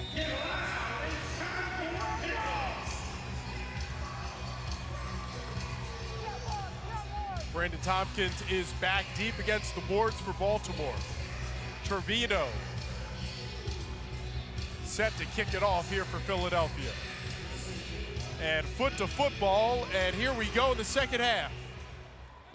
Tompkins pushes off the boards, out to the 5, stacked up, picks up another yard, dropped at the 6-yard line. Tackled by Dwayne Hollis. All right, let's go down to the sidelines, check in with Dan. All right, thanks, guys. I spoke with offensive lineman Colin Madison after halftime just to ask about the message in the locker room after leading in the first half against the undefeated Soul. And he said the coaching staff just stressed, keep fighting, keep punching, and the goal is to score on every possession. So it sounds like about the same strategy going into the game, but nonetheless, guys, a 7-point lead heading into the second half. Saw a shot there. The fans enjoying tonight's game, and in that mix of fans, Zach Leonsis, good to have him here in town to see his team, the Baltimore Brigade. He's got to be proud with the 7-point lead as we kick off the second half here. Hibbert under center. Pump fake to the outside, incomplete. He was looking for Collins, close to the boards. That's a rare misfire by Randy Hibbert. You know, you look at Collins, he was sitting there wide open, just a nice, simple route. But I think when you go to your first read, come back to look at your second read, you have to reset your feet. He did not, and that caused the misfire.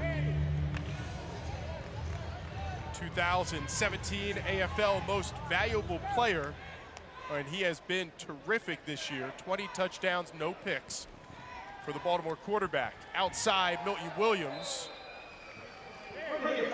Pickup of 6, maybe 7. Brings up a 3rd down for Baltimore. See, now you get a chance to set your feet. He was the primary target, Williams was.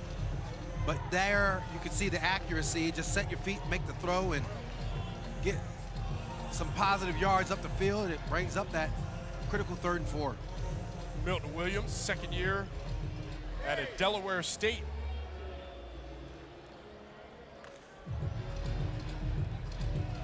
Made his Brigade debut week 8 of last season. In that debut, 3 touchdowns. It's Tompkins in motion, right to Tompkins. Little stutter step and then dropped right at the 20-yard line.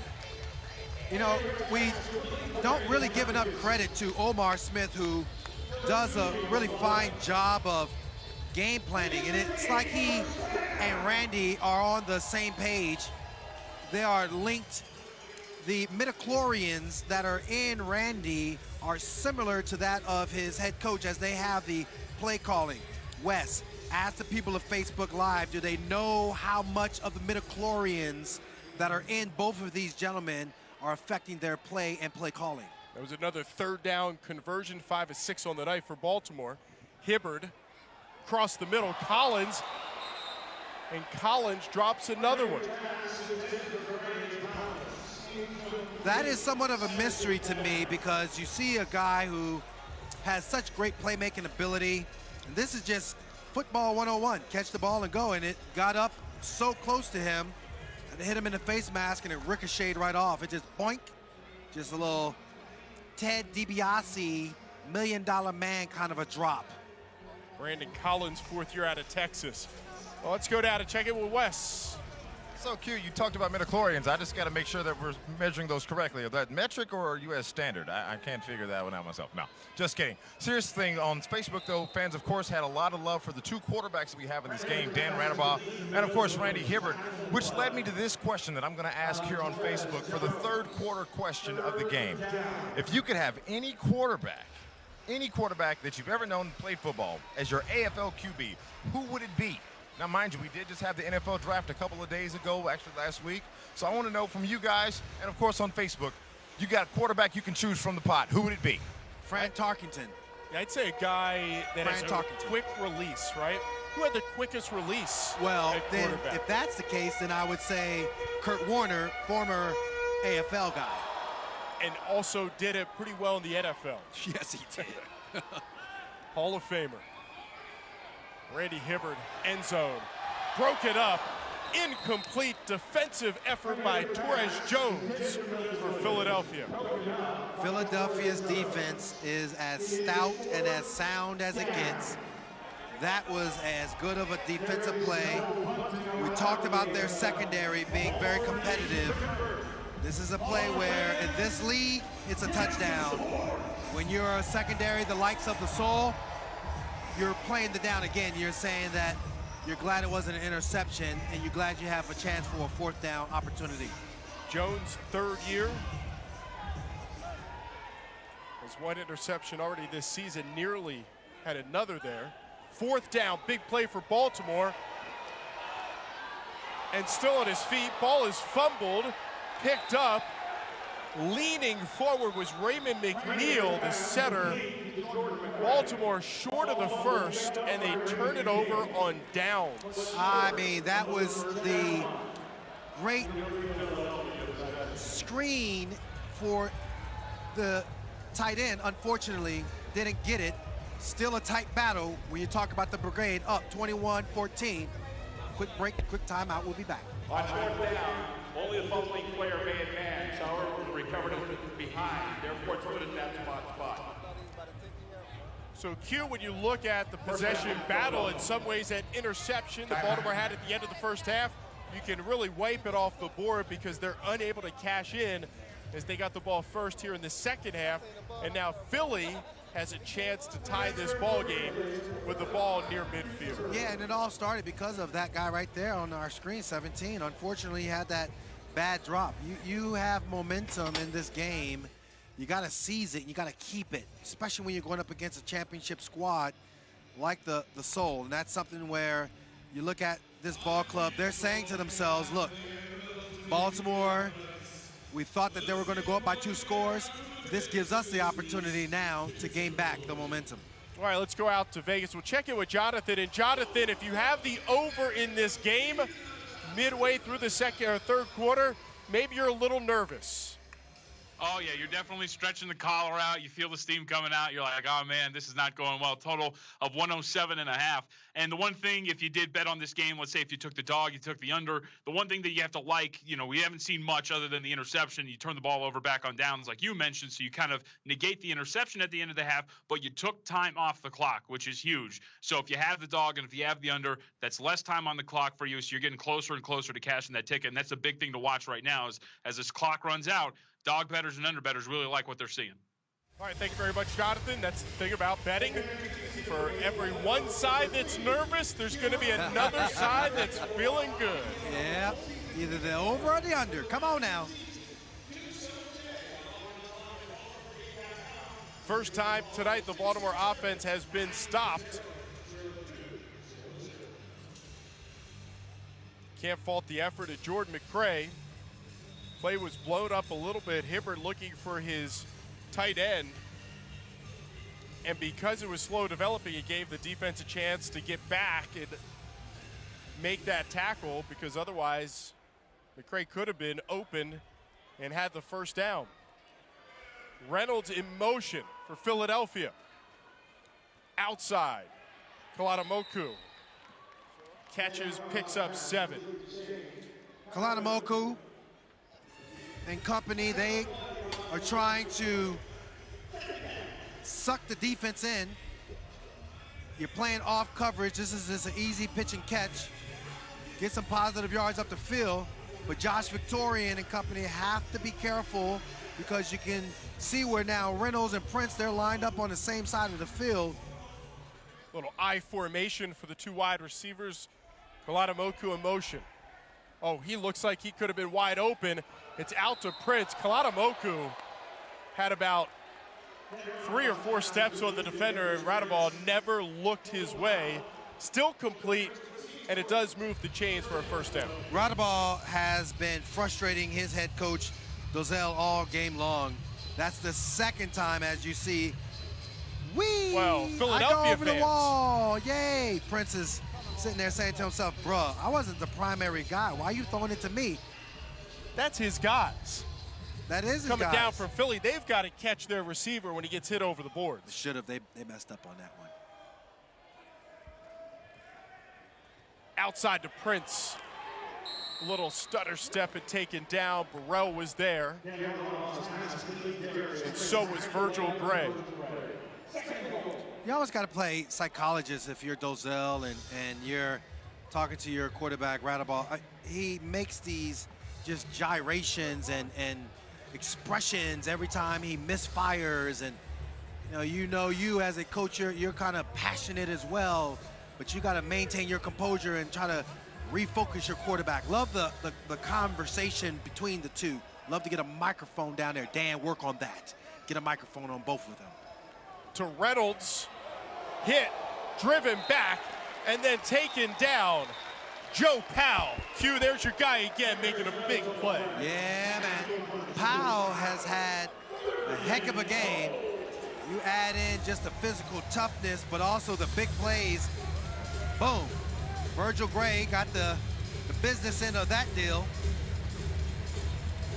And at the same time, you look at just the way in which this defense, they rally together. Guys do an amazing job of making plays and stopping guys. Has Virgil Gray been coming back after coaching last season, back on the field? He's a former first-team All-Arena defensive back and playing like it this year. Radaball, end zone, incomplete on 3rd and 8.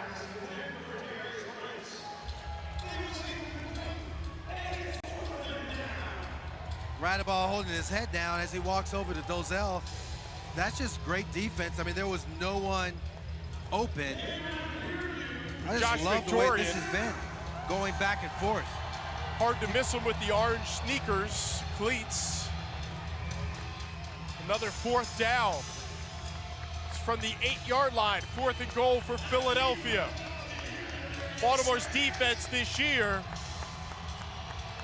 on every 4th down they have faced, coming into this game, they have given up the pass. Radaball, end zone, incomplete.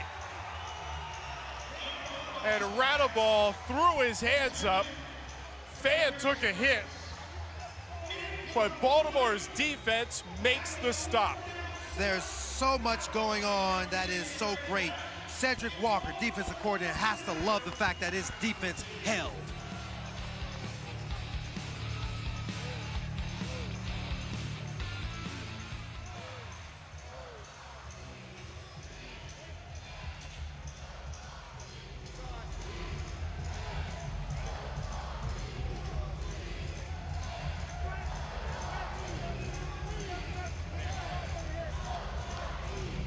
Let's go down to the field, damn.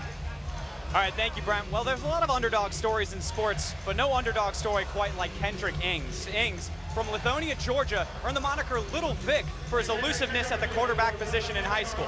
However, unlike many coveted prospects, he did not play college football. Now, in the NFL, in order to become eligible to play in the National Football League, you have to wait at least 3 years after you complete high school. Now, for Ings, he continued to fight. He cut his own highlights. He also battled heart murmur issues for a medical condition. However, he kept playing, latching on to various minor league football programs, and then even joining the Canadian Football League before finally getting the call from the Detroit Lions to join their practice squad. In 2016, Kendrick Ings was down to his literal last dollar before getting a phone call from the Tampa Bay Buccaneers to join their practice squad. Now, what has Ings done since? Well, he's done a ton.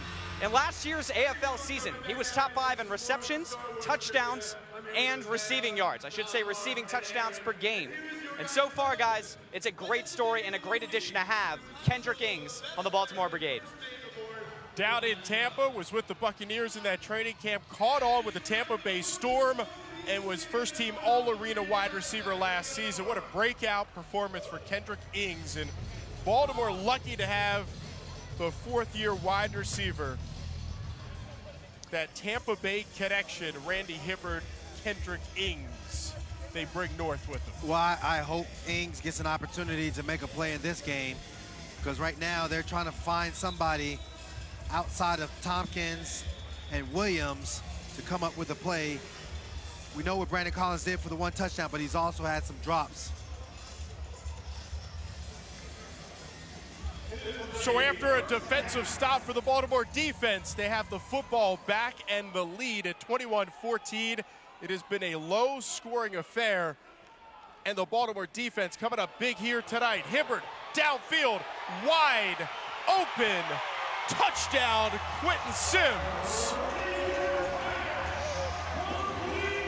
42 yards on the strike.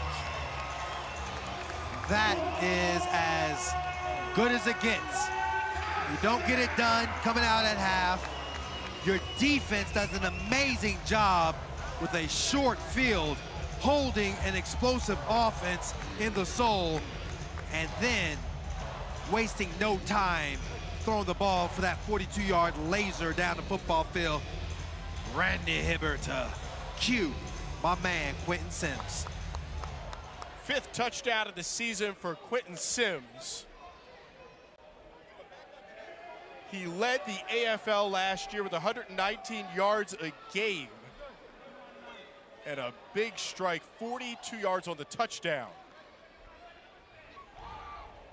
Mark Lewis, extra point, straight through the uprights.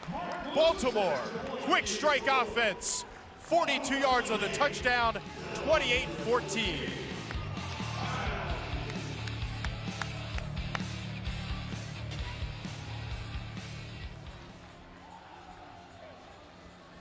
Just look at this. Nice job, number one, of protecting Randy. And then you can also just see where looking off the defense allowed for Sims to get open in the back. Made it look easy. Hibbert to Sims on the touchdown and a 14-point lead for Baltimore. And let's go down and check in with Wes. All right, guys, so here's the deal. We asked the question, which quarterback could you have on your team if you could have any quarterback of your choice? We've heard, of course, Kurt Warner, of course, of AFL fame. I even heard Brett Favre.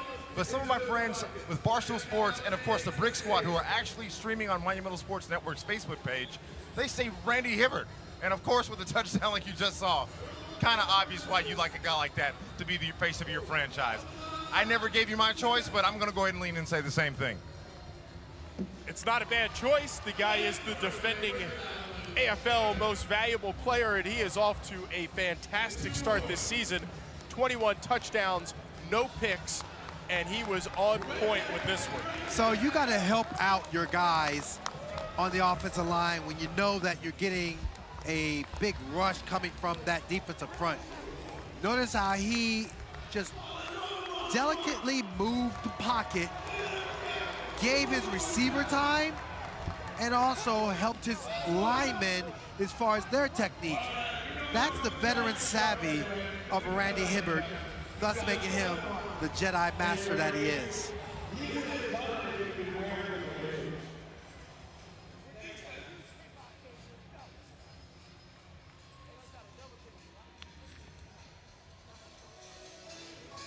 Randy Hibbert has connected with 4 different receivers for 4 touchdown tosses tonight. Baltimore, the 28-14 lead, 3:55 left here in the third quarter. And it's been Baltimore's defense that has set up the offense here tonight, and a quick strike and a 42-yard touchdown. Hibbert to Quentin Sims give Baltimore the 2-touchdown lead. The kick is deep. Poppy Livers off the boards across the 5 and 10, and then dropped right at the 12-yard line.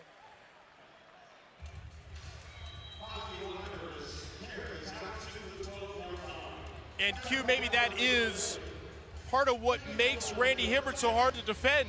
He goes to everyone. He doesn't have favorites. He really gets all his receivers involved, and tonight 4 different receivers have caught touchdowns for him. If you're open, he will find you. That's what makes him a special quarterback. Guys love when they can run routes, knowing that they worked hard to get open, and their quarterback will reward them with the football. Conversely, on the other side of it, we're looking at Dan Radeball. There have been twice in this game where he's had guys wide open, and he's not even looked their way. Radeball, quick toss to Kalanamoku. Falling forward near midfield, pick up a 13. And when you look at that quarterback comparison, Randy Hibbert so far outplaying Radeball. He's got 4 touchdowns, no picks. Radeball 2 touchdowns, 1 pick. There's a reason why this game is such an exciting game, and people get caught up in the touchdowns, but you also have to look at just the way in which a defense is able to thwart the efforts of a score, and tonight Dan Radeball has had his hands full with this Brigade defense. Reynolds and Prince were in that I formation again, and in and out of the hands of Reynolds. There's Maybe that guy too again. Much mustard on that one. Nope, Joe Powell was the one who, I guess, if you want to say the word again, thwarted the efforts. He did that by disrupting the route and the timing of that pass. That's why Radeball, when he was ready to throw it, Kalanamoku was not open.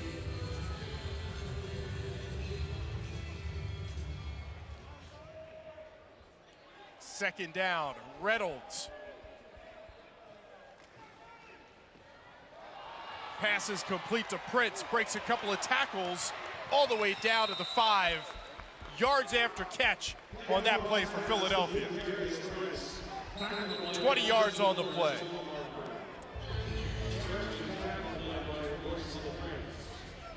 Royce LaFrance down for Baltimore. He was trailing the play. Medical staff out checking on Royce LaFrance, the rookie out of Tulane.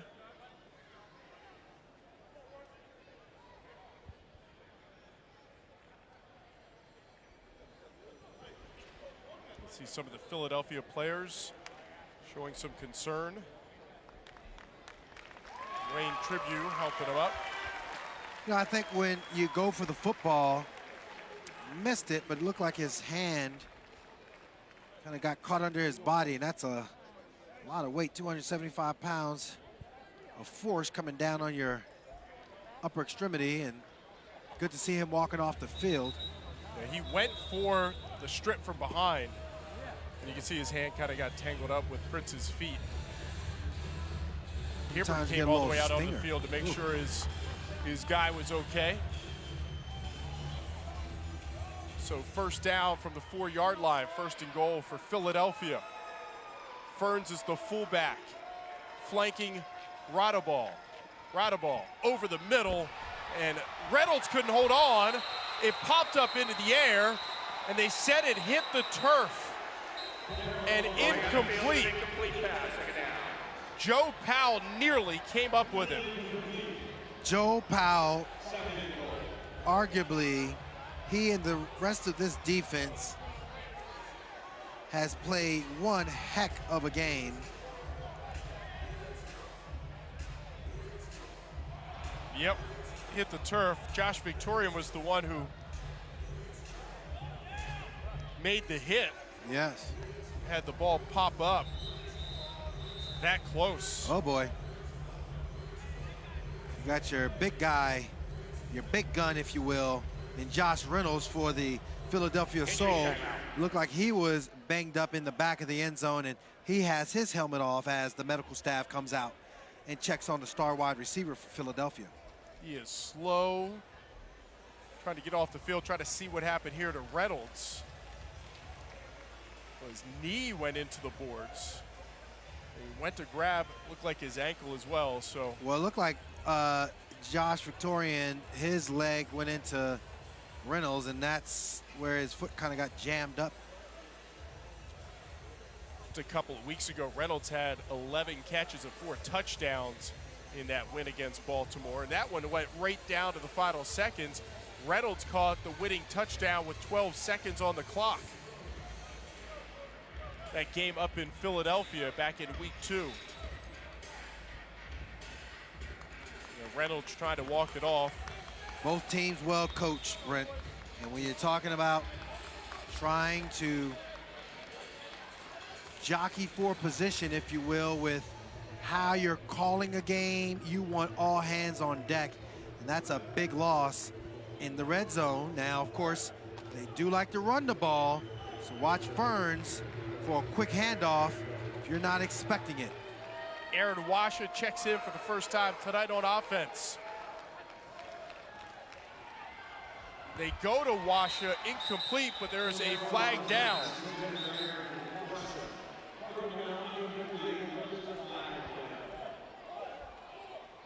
If it's against the defense, it'll be against Virgil Gray. Holding defense. Number 4, penalty after this is the goal, automatic first down.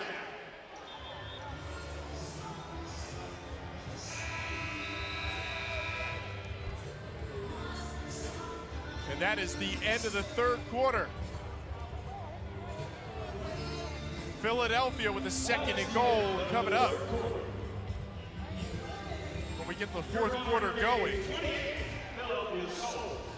And Baltimore with a 2-touchdown lead here on their home turf.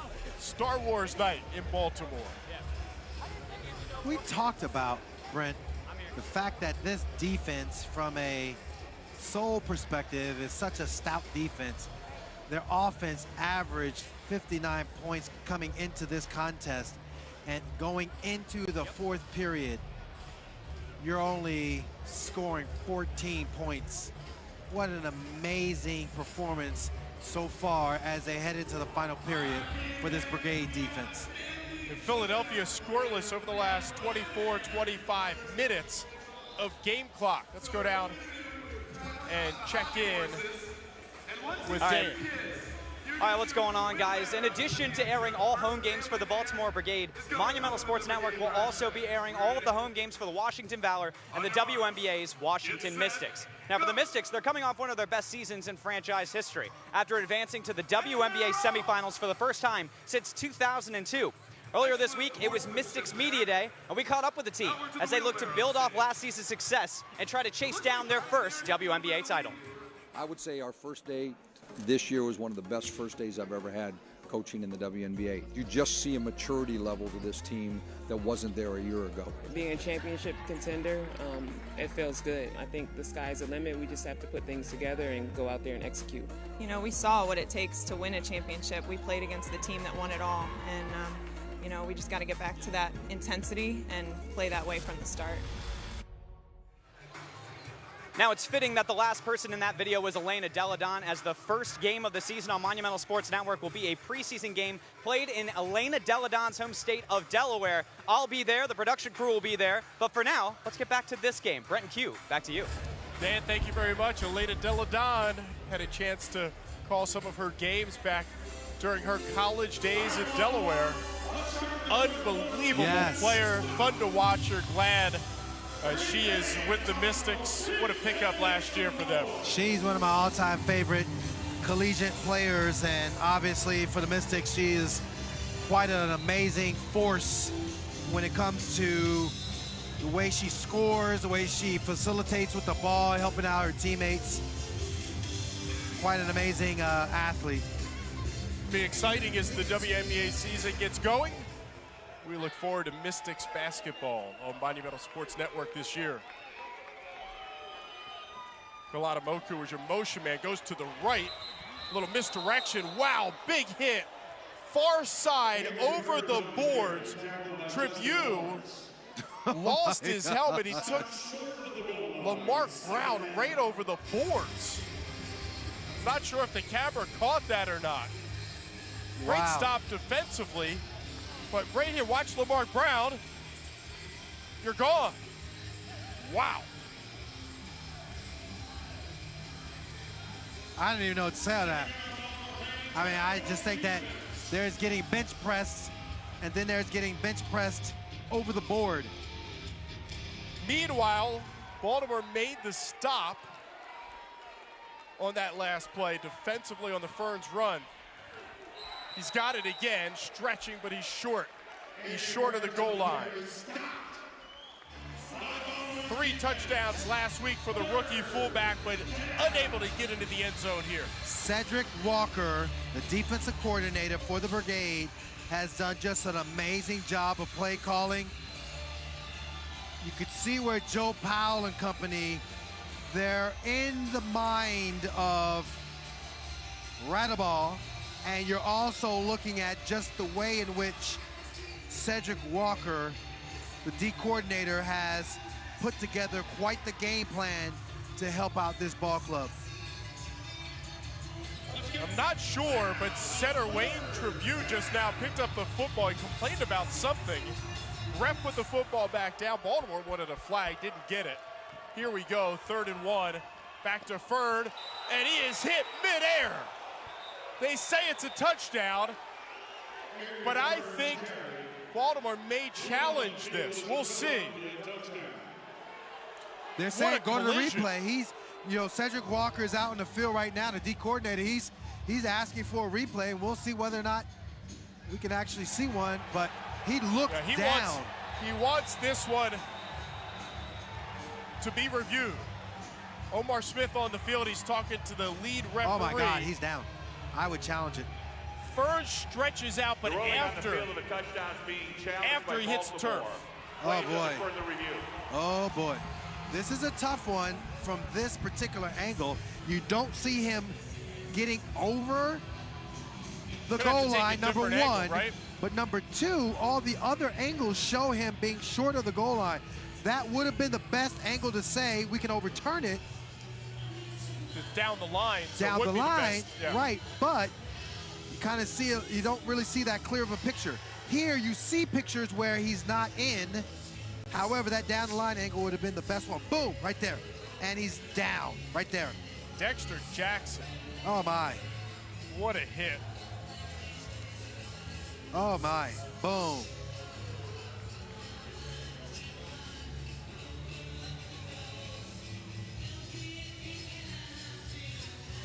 I think Dexter Jackson right there stopped his momentum and he was down. I think the side judge, Paul Engelberts, you kind of just did it a little too quickly. He anticipated as opposed to making the correct call. Well, also at the end here, right? So Ferns goes down, then he stretches. Down. Look, yeah, he's then down, it's over. then stretch. So maybe the ref was seeing the ball over the goal line, but his knees, he was definitely down before he stretched the ball. Yeah, no, I know that, it's tough officiating in this league because things happen so incredibly fast, but I just think that that was not a touchdown.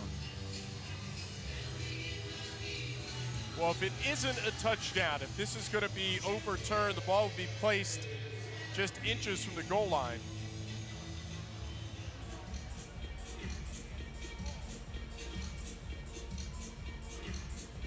If it is indeed a touchdown, it'll end a scoring drought that goes back to the second quarter for Philadelphia. Ran a ball to Prince in the first half, the last time they got on the board. Touchdown. Timeout is charged to Baltimore and the challenge. That is surprising, Q, after seeing a couple angles. It says it stands because they felt like there was not conclusive video evidence to overturn it. There was not conclusive video evidence to overturn a play in which I thought he was clearly down, and then he extended the ball. We're seeing here at Royal Farms Arena on the video board, the one showed his shoulder clearly down, and I don't know if they saw that particular one on the replay. That was incorrect. That was incorrect. Fourth touchdown for the season for fullback Adrian Ferns. An extra point for Trevino's up, and it's good. So the challenge goes unanswered. Baltimore still leads it. They get the football when they get back after this.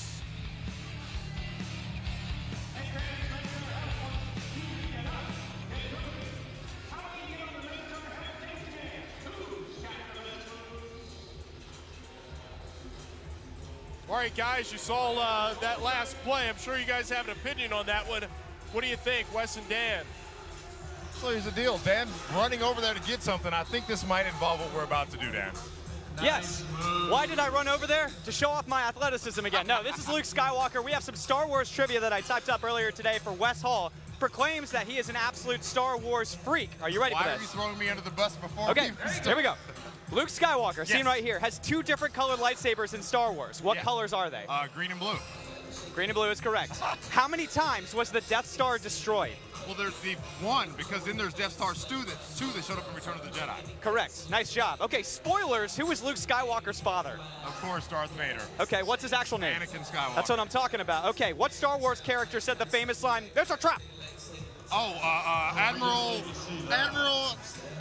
Akbar, I think. That's what I'm talking about, Admiral Akbar. Okay, approximately how many languages can C-3PO speak? Over 1 million languages or something, I think. I'll give you one more because that's a big number. I don't know. It's 6 million. Right, I knew I had it right with the time. millions. Okay, what's the name of the famous sound effect that can be heard in every Star Wars movie? What, the Wilhelm scream? That's what I'm talking about, like Wes Hall. a movie staple, baby. Okay, you know what? We're going off script. Here we go. We got a little bit more time. Scared. Mace Windu, what color is his lightsaber? Purple. Okay, and how many Jedi have ever had a purple lightsaber? 2. Okay, and can I shoot lightning out of my hand? If you try, but I don't want to be near you. I can't. Not bad, Wes. Pretty good. I think I got the lightsaber purple one wrong. Woo! I'm the good. Padawan has become the master. Action. Back to you guys. Kendra Ings off the boards. Flag is down. Brings it out to the 14.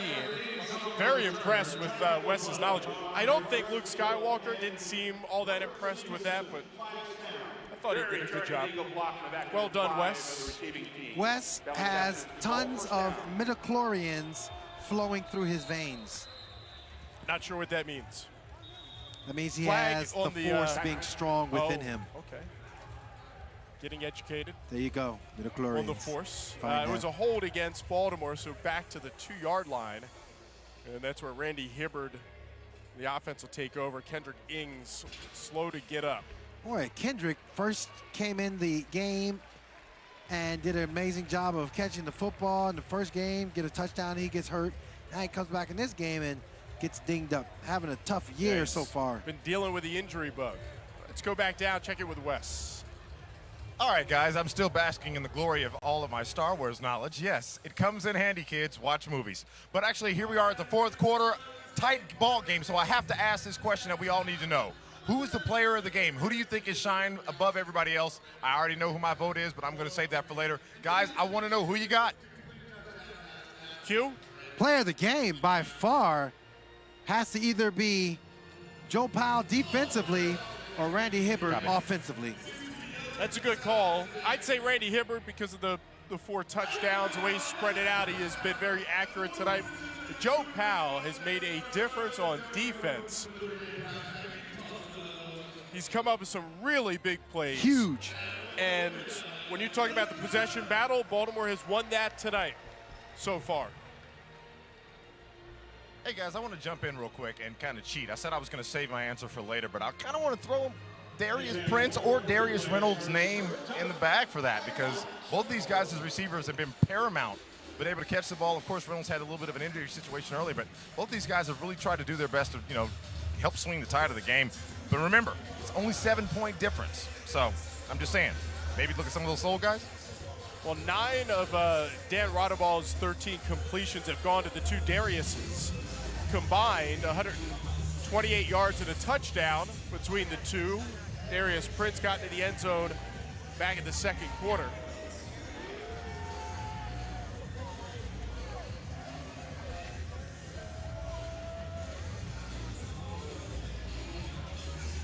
So Baltimore backed up to start this drive from their own 2-yard line.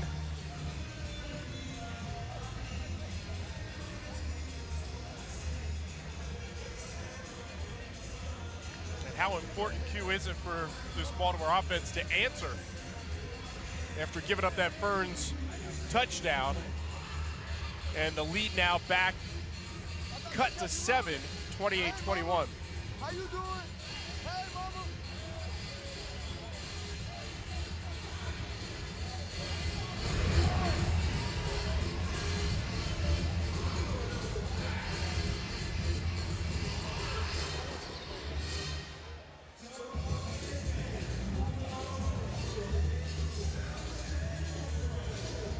We see some of the fans coming dressed for the Star Wars night.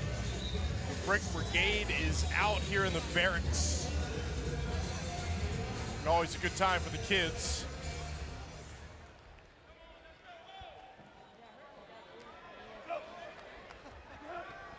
Coming in motion, Lamarck Brown on the outside. Hibbert from his own end zone. Throws downfield and throws it away. No foul retention. Brown used the receiver in the air, and the quarterback was out of the pocket. Because Randy Hibbert was out of the pocket, he could throw it into the stands. No receiver in the area. Clint Dozel, though, wanted to make sure. That was clear and evident. But you just love how he just slings the ball so quickly and so decisively to avoid any turnover, to avoid any situation that could be a negative one for the offense. Collins on the circle motion. Ray to Collins. It's going to be short of the first down, but the wide receiver hangs on to it. The tough ones he'll hang on to, the routine ones, that's where he's having the difficulty. You mentioned Randy Hibbert has been just about perfect this season. 21 touchdowns, no interceptions. Has made the correct choices and decisions when it comes to throwing the football away. And this offense has been quick strike, some big plays for Baltimore. Quentin Sims was your motion man, and Hibbert takes it still on his feet. Oh, the quarterback across midfield. Baltimore just wanted to sneak it and maybe pick up a first down, and Randy Hibbert picked up a whole lot more. Oh, you sneaky Randy, you. I don't think anyone knew that Randy had the ball as he rumbled down the field. You just see the way the offensive lineman kind of shielded him, and he just kept on going. He's like, somebody tackle me. Nope, I'm gonna keep going. Somebody tackle me yet? Nope, nope. Gets it all the way down to the, what, 22-yard line? 18 yards on the pickup. Remember back in week 1, Randy Hibbert had a couple of touchdown runs as well.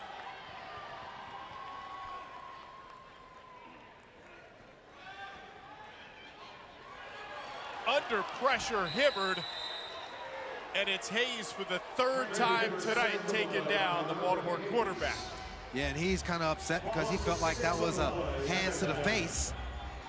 You see where Hayes, you know, at the last bit there kind of gave him the business, but Hayes just speed rushed and went from speed to power in an instant on Nixon and just pummeled Randy Hibbert. Now, see, this is where, again, the second sack was because there was no one open down the field and Hibbert had to hold the football. 2nd and 15. Near side to Lamarck Brown across midfield down to the 20. Lamarck is one of those big physical guys. He clearly plays the jack linebacker, but it helps to have an option like Lamarck, his size and his abilities, get the ball out of the hands of your quarterback when you have such a big rush, get it to a big receiver, and let's see what he can do. And because the rosters were expanded this season in the AFL, last year we saw only 4 wide receivers would be active. Baltimore has 6 wide receivers that are active and can play. And Lamarck Brown playing both defense and offense to the end zone. Collins right at the 1-yard line, hangs on as he hits the boards hard.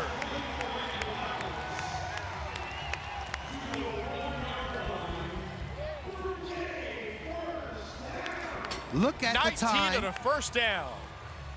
Look at the release. Look at the accuracy. And again, a tough catch makes Collins, I guess he needs to just concentrate more on just difficult catches. I mean, that's where he just loves it. Get some high fives from his guys as he's chilling on the sideline. Good to rebound back after some tough goes with some incompletions and being able to make some good, strong catches for his quarterback and his team. Austin in motion. Hibbert straight ahead. Flag on the play. It's going to be offsides against Baltimore. That's just foolishness. You see the ball. You see where you can go with the football. You gotta know to hold your composure. When the football gets snapped, that's when you go. Football 101. Prior to snap, false start, offense number 63, 5-yard penalty. It remains first down. Goes against Jordan Mccray, the tight end, 6'3", 315 out of Central Florida. You go back to Collins.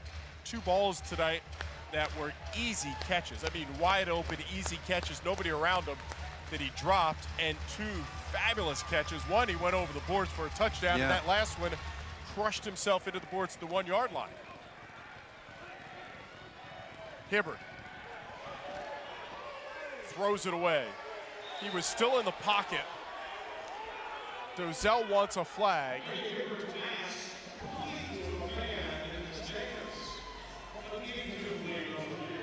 Dozell can make an argument, but he's not going to win it. Not going to do it. And so that'll bring up 2nd down from the 6. Clock continues to run inside 7 minutes at 6:40. 7-point lead for Baltimore, 28-21.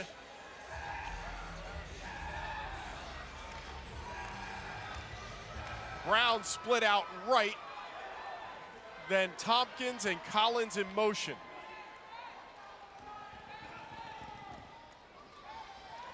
Hibbert to Collins, and he throws it away. Hit the netting. Of course, that is a live football, but right to the turf.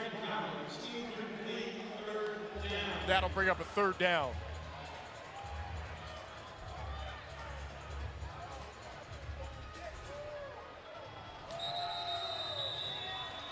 Live to fight another down. As we see coach and quarterback talking to one another, there is an injury timeout on the field. Robert Hayes, talented DN who has been creating some havoc in the backfield for the Soul. He is down on the ground. Looks like they're going to be attending to his lower extremity. Look like they're testing out his knee. I always felt when you start moving the knee around like that, that's where they're testing to see if there's a torn anterior cruciate or posterior cruciate, and to what level is the laxity there. But for him to get up and walk off the field, that's a good sign. Say that Robert Hayes, the early candidate for Defensive Player of the Week with 3 sacks here tonight. This Philadelphia defense, the former Brigade defensive end, getting it done against his former team here tonight. You can see right there, middle screen, as Hayes goes down. Nearly got Hibbert, putting the pressure on Hibbert all night.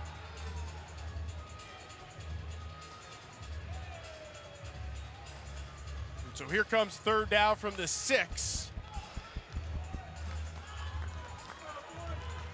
3 wide receivers set to the right. Brown, Tompkins, and Collins. Collins outside. Again pressure, rolling right as Hibbert throws it back.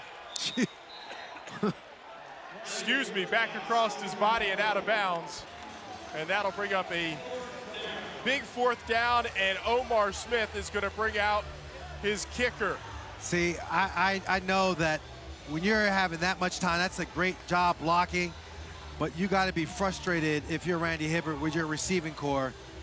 There's just nobody open down the field and had no choice but to throw the football away. That right there just can't happen. That's good defensive secondary play by the Philadelphia Soul. Mark Lewis 1 for 1 on the season, 21-yard try. And it is straight through and good. Tack on 3 more. Baltimore with a 10-point lead, 31-21.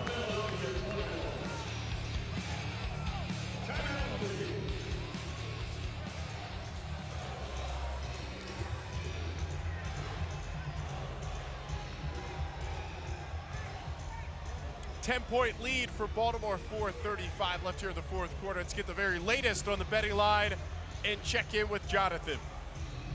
Guys, so there's nothing ever final in sports betting, right? There's always the bad beats. You never want to count your chickens before they hatch, but this one looks about to be sewed up in terms of a betting perspective. If you look at the Baltimore Brigade as an 8.5-point dog, you need Philadelphia to outscore them by 19 points here in the final 4.5 minutes. I think that's a pretty tall task. And the over doesn't look like we're even going to touch it. You need 56 points in these last 4.5 minutes to hit the over. So I'm thinking underdog and the under are going to cash tonight. Jonathan, thank you very much. Q, did you have the dog? Did you have Baltimore at home and the under tonight? I had the under, and I had Baltimore flat out winning. So dinner is on cue tonight. Well, I'll say something. Look at the upcoming schedule brought to you by M&M's. And next week a bye in the AFL for both Baltimore and Philadelphia. So would be a great way to go into that bye week. And as you remember, think back to your playing days and from when you had those byes, coming to how important were the games right before the bye to get that, get that taste, right, of a victory before you get that week off. I think there is something to be said to have momentum and feel good about your play before you go ahead and rest your body up and gear up for the next round of games. Poppy Livers deep to return it for Philadelphia.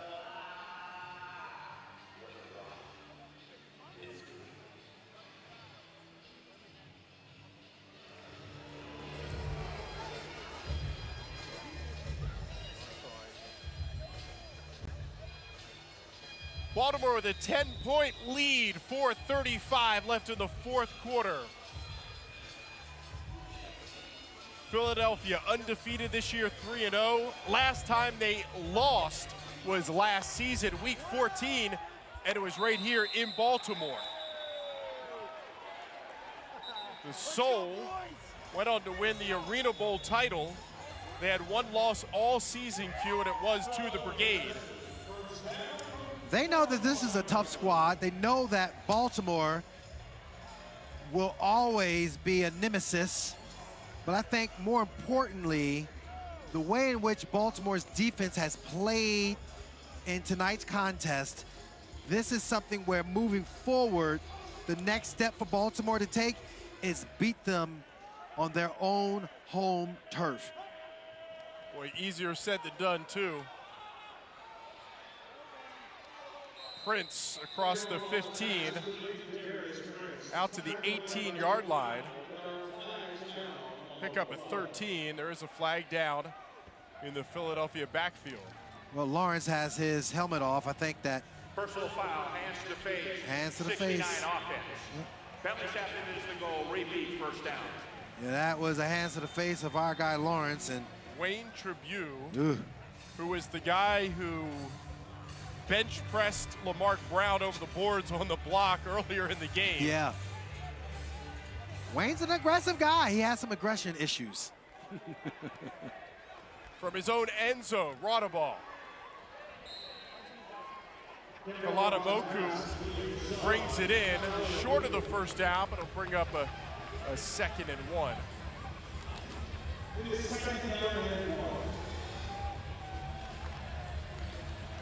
4th season in Philadelphia for Kalanamoku, and that is one thing that Philadelphia has, consistency. When you look at players like Reynolds and Prince and Kalanamoku. Downfield and overthrows Prince in the end zone.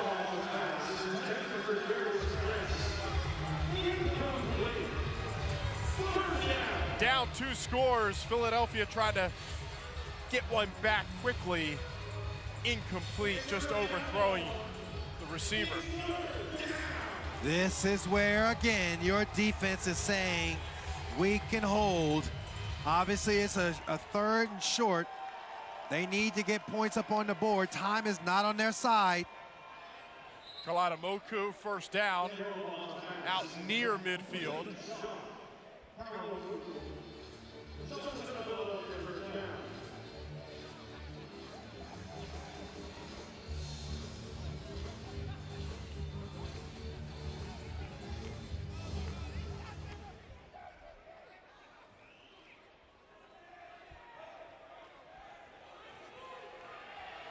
Deep pass, and it is picked off. Virgil Gray, 2nd interception of the season.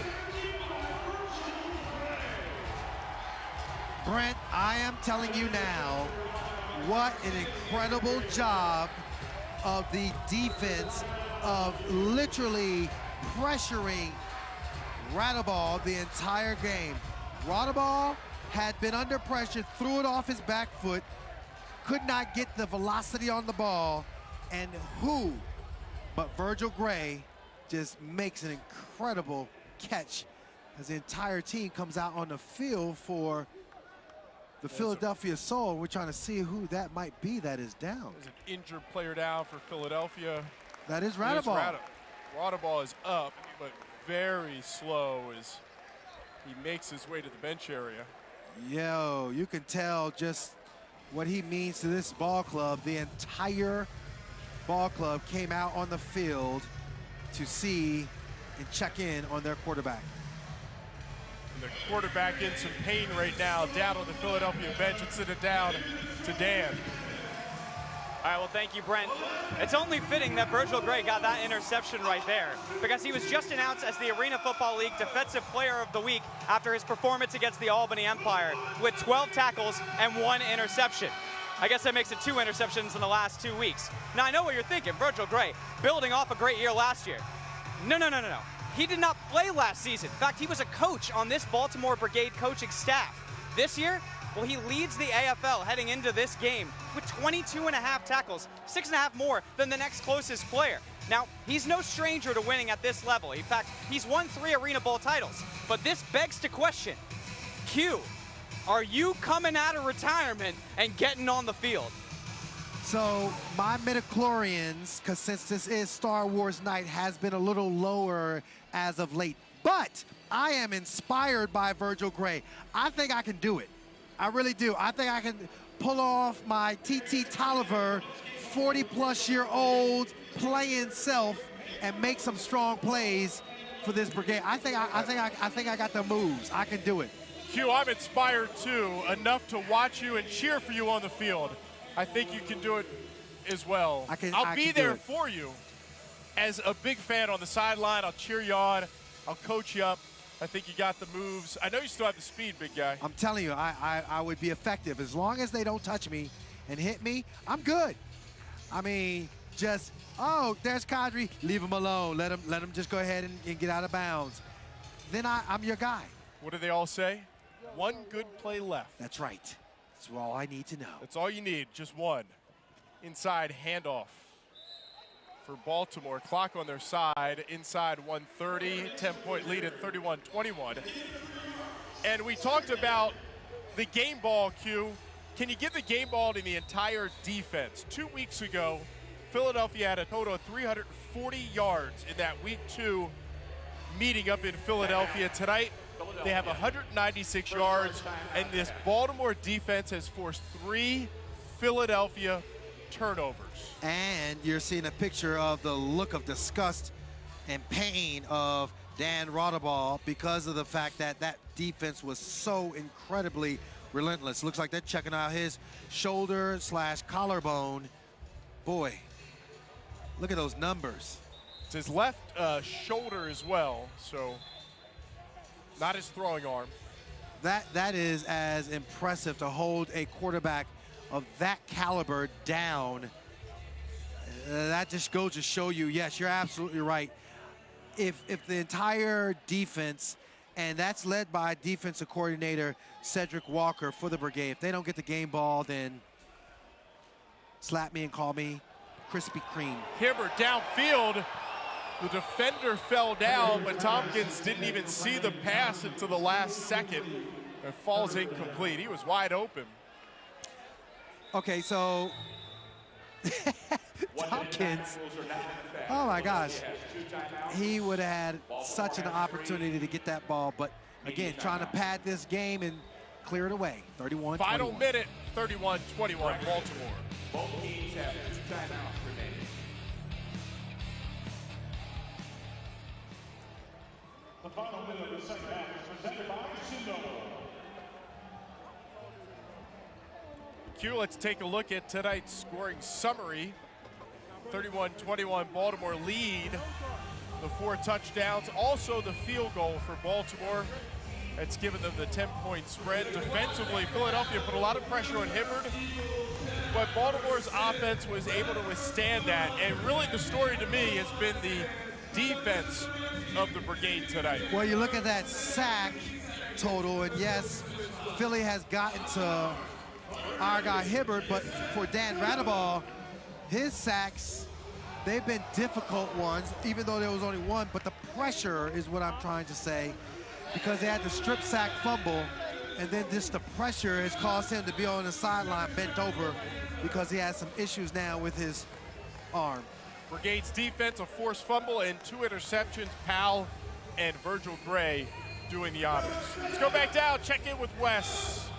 All right, guys, so here's the deal. Yes, Virgil Gray is a phenomenal player, but Facebook, hear the conversation. They're saying the player of the game is Randy Hibbert, and I can't argue with that.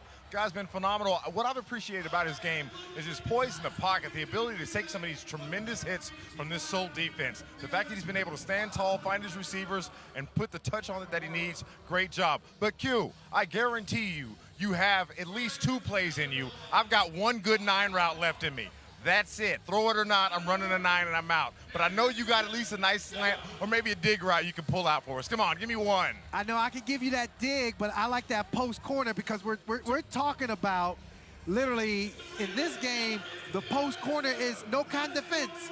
And if I got my guy, Hibbert throwing me the ball, I'm just going to be in this great position to score. This is an offensive league. You know about it. 1 or 2 moves, you could get open. On that post corner. I just don't want you to pull a quad. I don't want you to get hurt on one of those double moves that I know you're famous for. I'm telling you, that post corner is so dangerous because if you can get a DB to tone his shoulders and commit, it's over. You put that right foot in the ground and you take off for glory, brother. I know you can do that. We'll talk to Omar Smith after the game, see if we can get a 1-day contract for the missile. First down pass for Hibbert. Moving the chains. Tompkins brings it in. 4th catch of the night for Tompkins. Look at the way in which Omar Smith and his quarterback have been calling this game. You got 51.9 seconds left. You're up by 10. And just the composure of both men. I think this coaching staff has done an amazing job of preparing both offense and defense, and they've done an amazing job of really in-game adjustments to put them in this position to potentially pull off this victory. Omar Smith talked about earlier in the season about the relationship between him and the quarterback, Randy Hibbert, and how that would have to develop. And you would say 4 games in, it has really developed well for Baltimore. Extremely. See, now you're just saying to yourself, we're going to force Philly to burn all their timeouts. And now that they've burned it, it's pretty much game over. 49 seconds left, no timeouts on the board for Philadelphia. And with that rule change this year, Baltimore doesn't have to have positive yards for the clock to continue, and so it'll just be a couple of knee downs and it'll be official. Take a look at the play of the game. Just an amazing job of Brandon Collins, I think, going up to make the Geico play of the game. As we take multiple looks at it, wow. See, Brent, I just wouldn't want to do that, and yeah, no, That's a good job. Young man had a tough day at it, but he had some spectacular plays for his Geico play of the game. Well, you can look at it any different way, all the different camera angles, and what a terrific job the entire crew here at Monumental has done tonight with this game, bringing you all the sounds and sights. And our broadcast here tonight, and this one is official.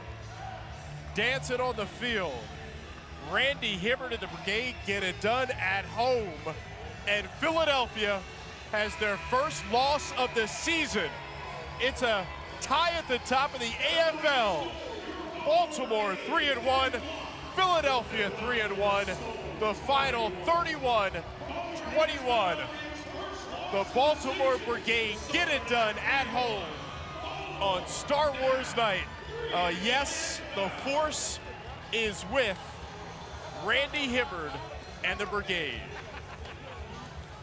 You talk about going out, playing the type of game that you needed to play against the defending AFL champions, and they did it. You checked off all the boxes. Defended home field, you showed them what was the top team, and may the Force be with you. And it's official, our Geico player of the game, Randy Hibbert, 19 of 32, 207 yards, 4 touchdown passes. He's got 21 touchdowns on the season, no interceptions. If you have an early season most valuable player, it might just be the guy who won the MVP last year.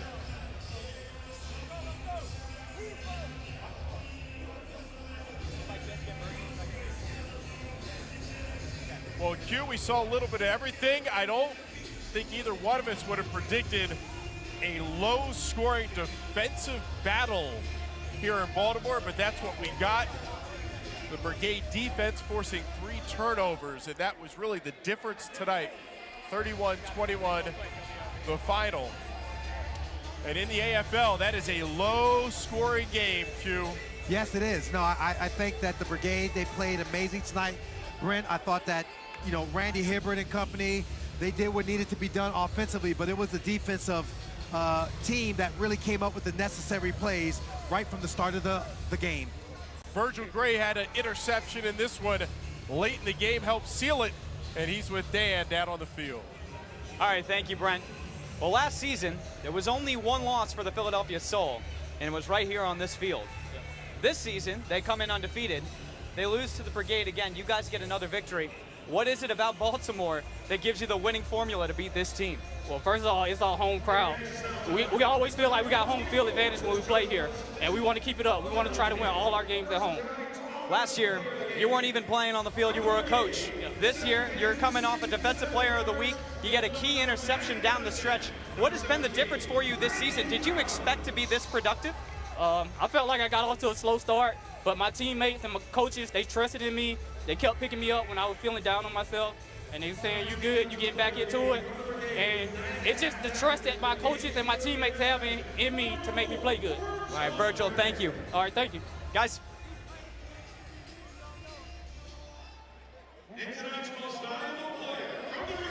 And so from coach to player to hero, Virgil Gray has made the transition. He was a great defensive back before that injury when he was in San Jose. It took him a couple years. He thought maybe his career was over. He went into coaching and then got talked back into trying it one more time. And I think Omar Smith and Virgil Gray are glad number 4 is back on the field, and he was big again tonight. You know, I just think defensively you want to have guys that are so football savvy and have that high football IQ, and you saw it again tonight defensively, whether it been Powell, whether it been Josh Victorian, and clearly Virgil Gray. The way they played secondary-wise was just phenomenal. And so Baltimore goes into their bye week with a big win over the former undefeated Philadelphia Soul. The defending champs go down. Baltimore 31, Philadelphia 21. Back on air in 2 weeks, May 19th. Washington on the schedule as Baltimore makes the drive just down 295. Valor and Brigade in a couple of weeks. Until then, enjoy the win. The final 31-21 Baltimore.